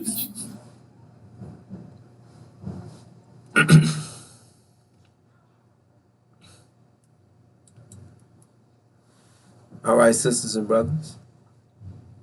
Did you hear? He said, this can happen in America this fall. This fall.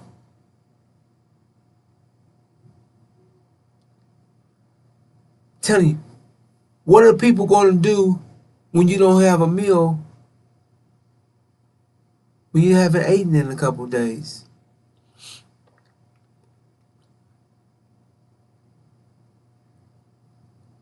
How is that going to affect you? What is that going to do to you? What is going to happen in the world? He's telling you. He's sharing the unsealed scripture, share with us what the outcome will be. He's just giving you an understanding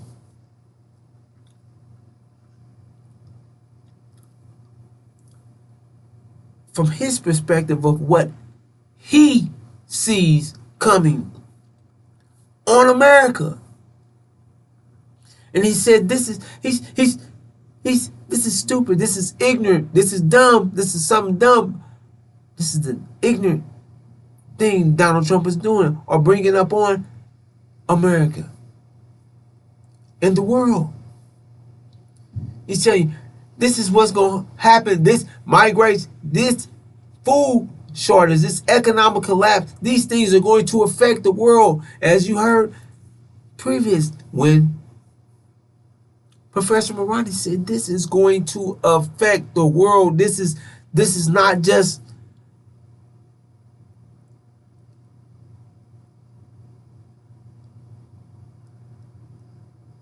going to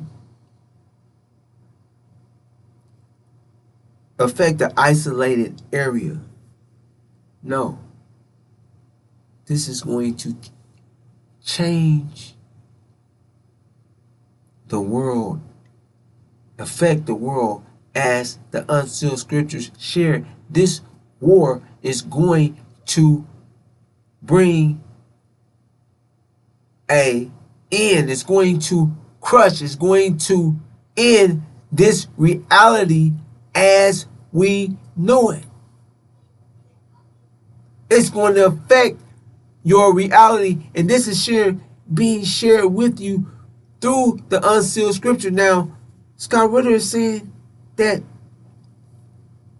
this clip is just giving you an idea from their perspective of, I gotta go to the store, pick up food. When I get to the store, what's going to be taking place in the store? They're going to be fighting over the food.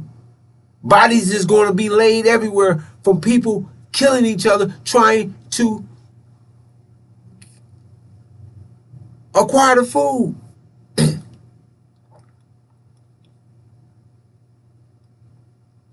And first, he's riding to the store. Now he has no gas because he's out of gas and there's no gas to buy. Reality sinking in. Human nature sinking in. Now he's told you. Now he's looking at his cat and dog, his animals. So they will become a meal because he's desperate. He's telling you, he's trying to launch assaults on his neighbors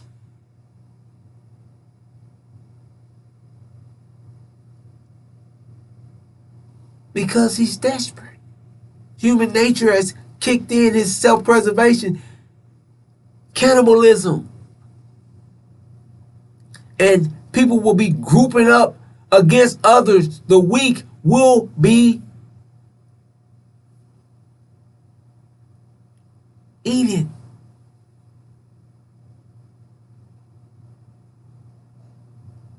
You don't understand. This is, and he said this can happen as early as this fall, sisters and brothers. Think on that. This is what the unsealed scriptures has shared with us far in advance, that this war is going to cause an economic collapse, a time unprecedented trouble, a time like never before.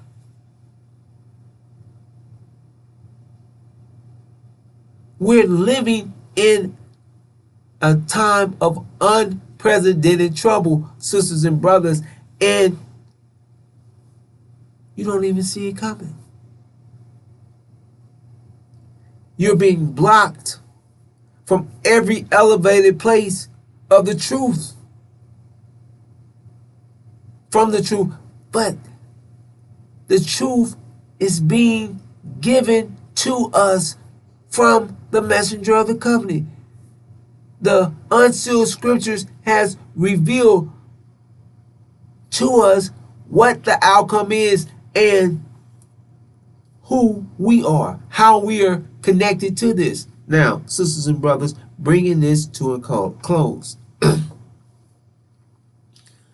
False Israel has stolen our identity. America and Britain set false Israel up in the Middle East, claiming that they're the true seed of Abraham. They have the world worshiping false Israel and cursing the original black man and woman here in America. Sisters and brothers, America will be thrown out of the Middle East, Britain, and the House of Sod. False Israel will be taken under siege.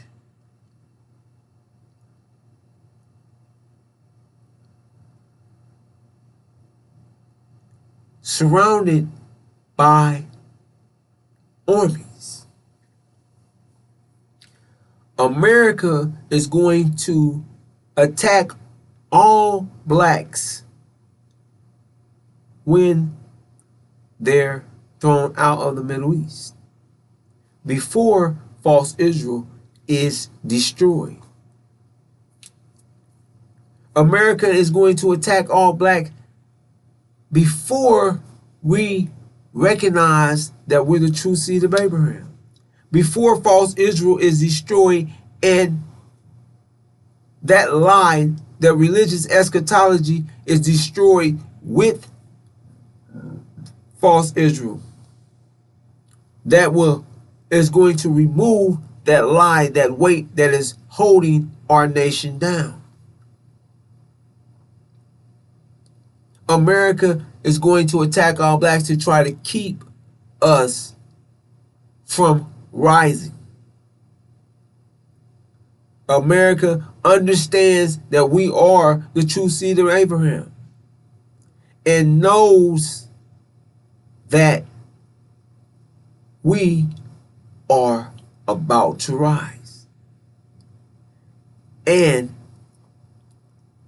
false Israel, the religious eschatology, is being held by false Israel, and they have to make their move before false Israel is destroyed, because when false Israel is destroyed, we will rise as a mighty nation, as a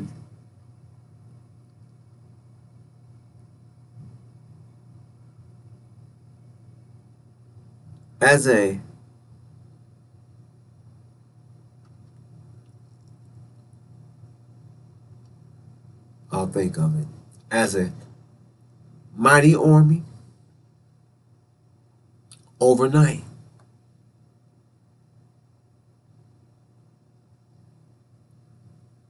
Sisters and brothers,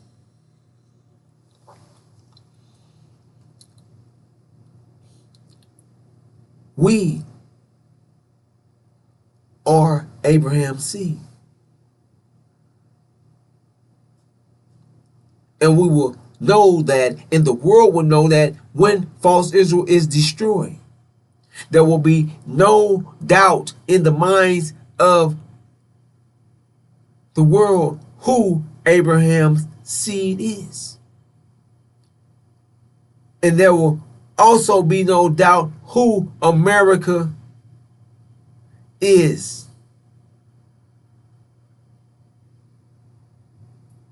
The devil,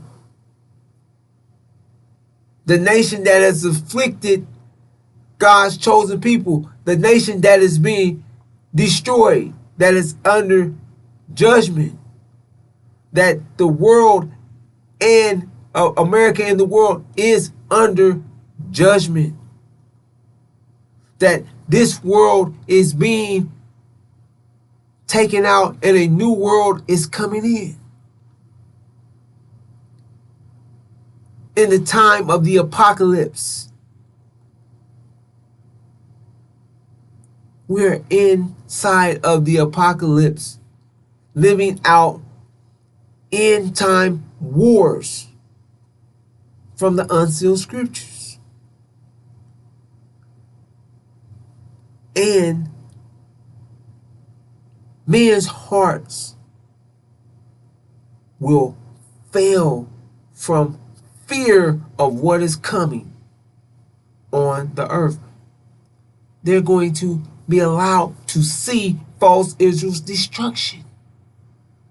They're going to get a bird's eye view of the suffering and the horror of no desalination, no food, all the things, all the things false Israel and America has caused on other nations, on Yemen, on Palestine, this forcing nations to starve. Many thousands and thousands of people died from starvation. This is what you're going to witness take place with false Israel. Starvation, cannibalism, to where they're eating their own children.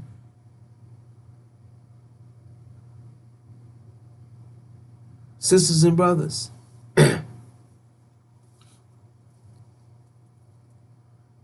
this is what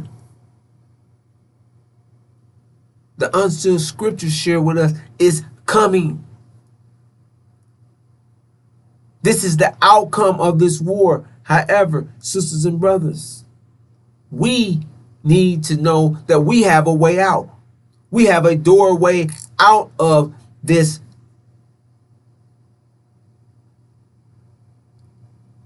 furnace of affliction, out of this land of our affliction. That we're not staying here, that we're going home. That Louis Farrakhan and his student ministers say, you're not going nowhere. They're staying here. They will be here with their devil fathers. In America, loving America. No, we're going home. We're going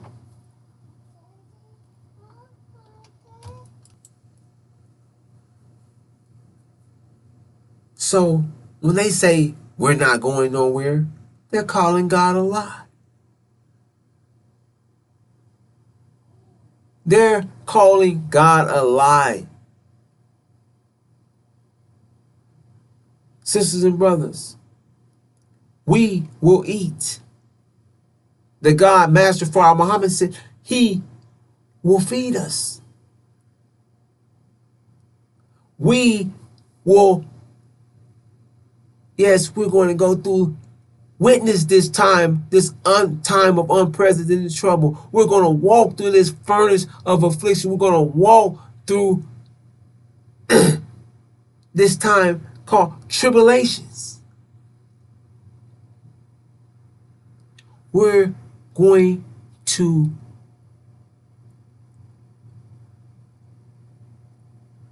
mend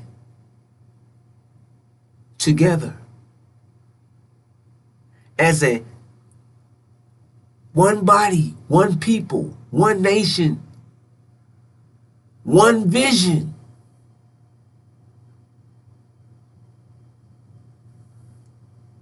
We're going to see who our enemy is. And there will be not every part of that love and acceptance of our enemy that'll be removed from your mind. All the lies, all the deception, all of them. And we'll have to upload our new mind, the angel mind, and utilize the 5 pillars of Islam as our protection as we walk to the West Coast.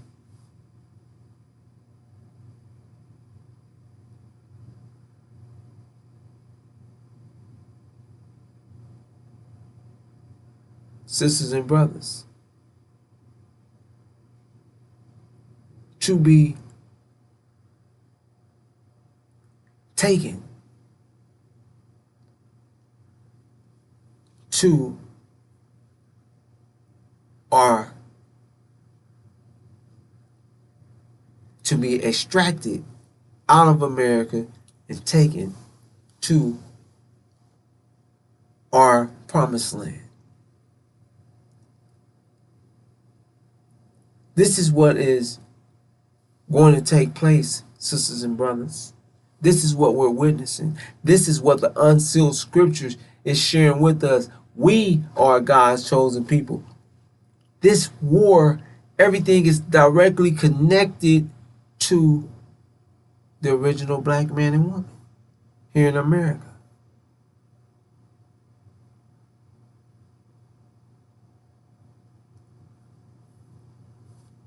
The world, America in the world, is under judgment.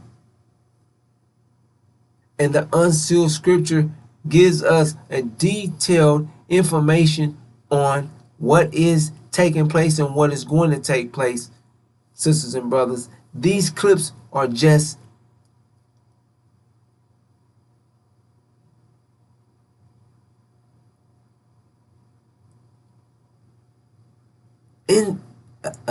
extra insight to what's happening on the ground floor in the real world. What's the conditions? What the condition? What are the conditions setting up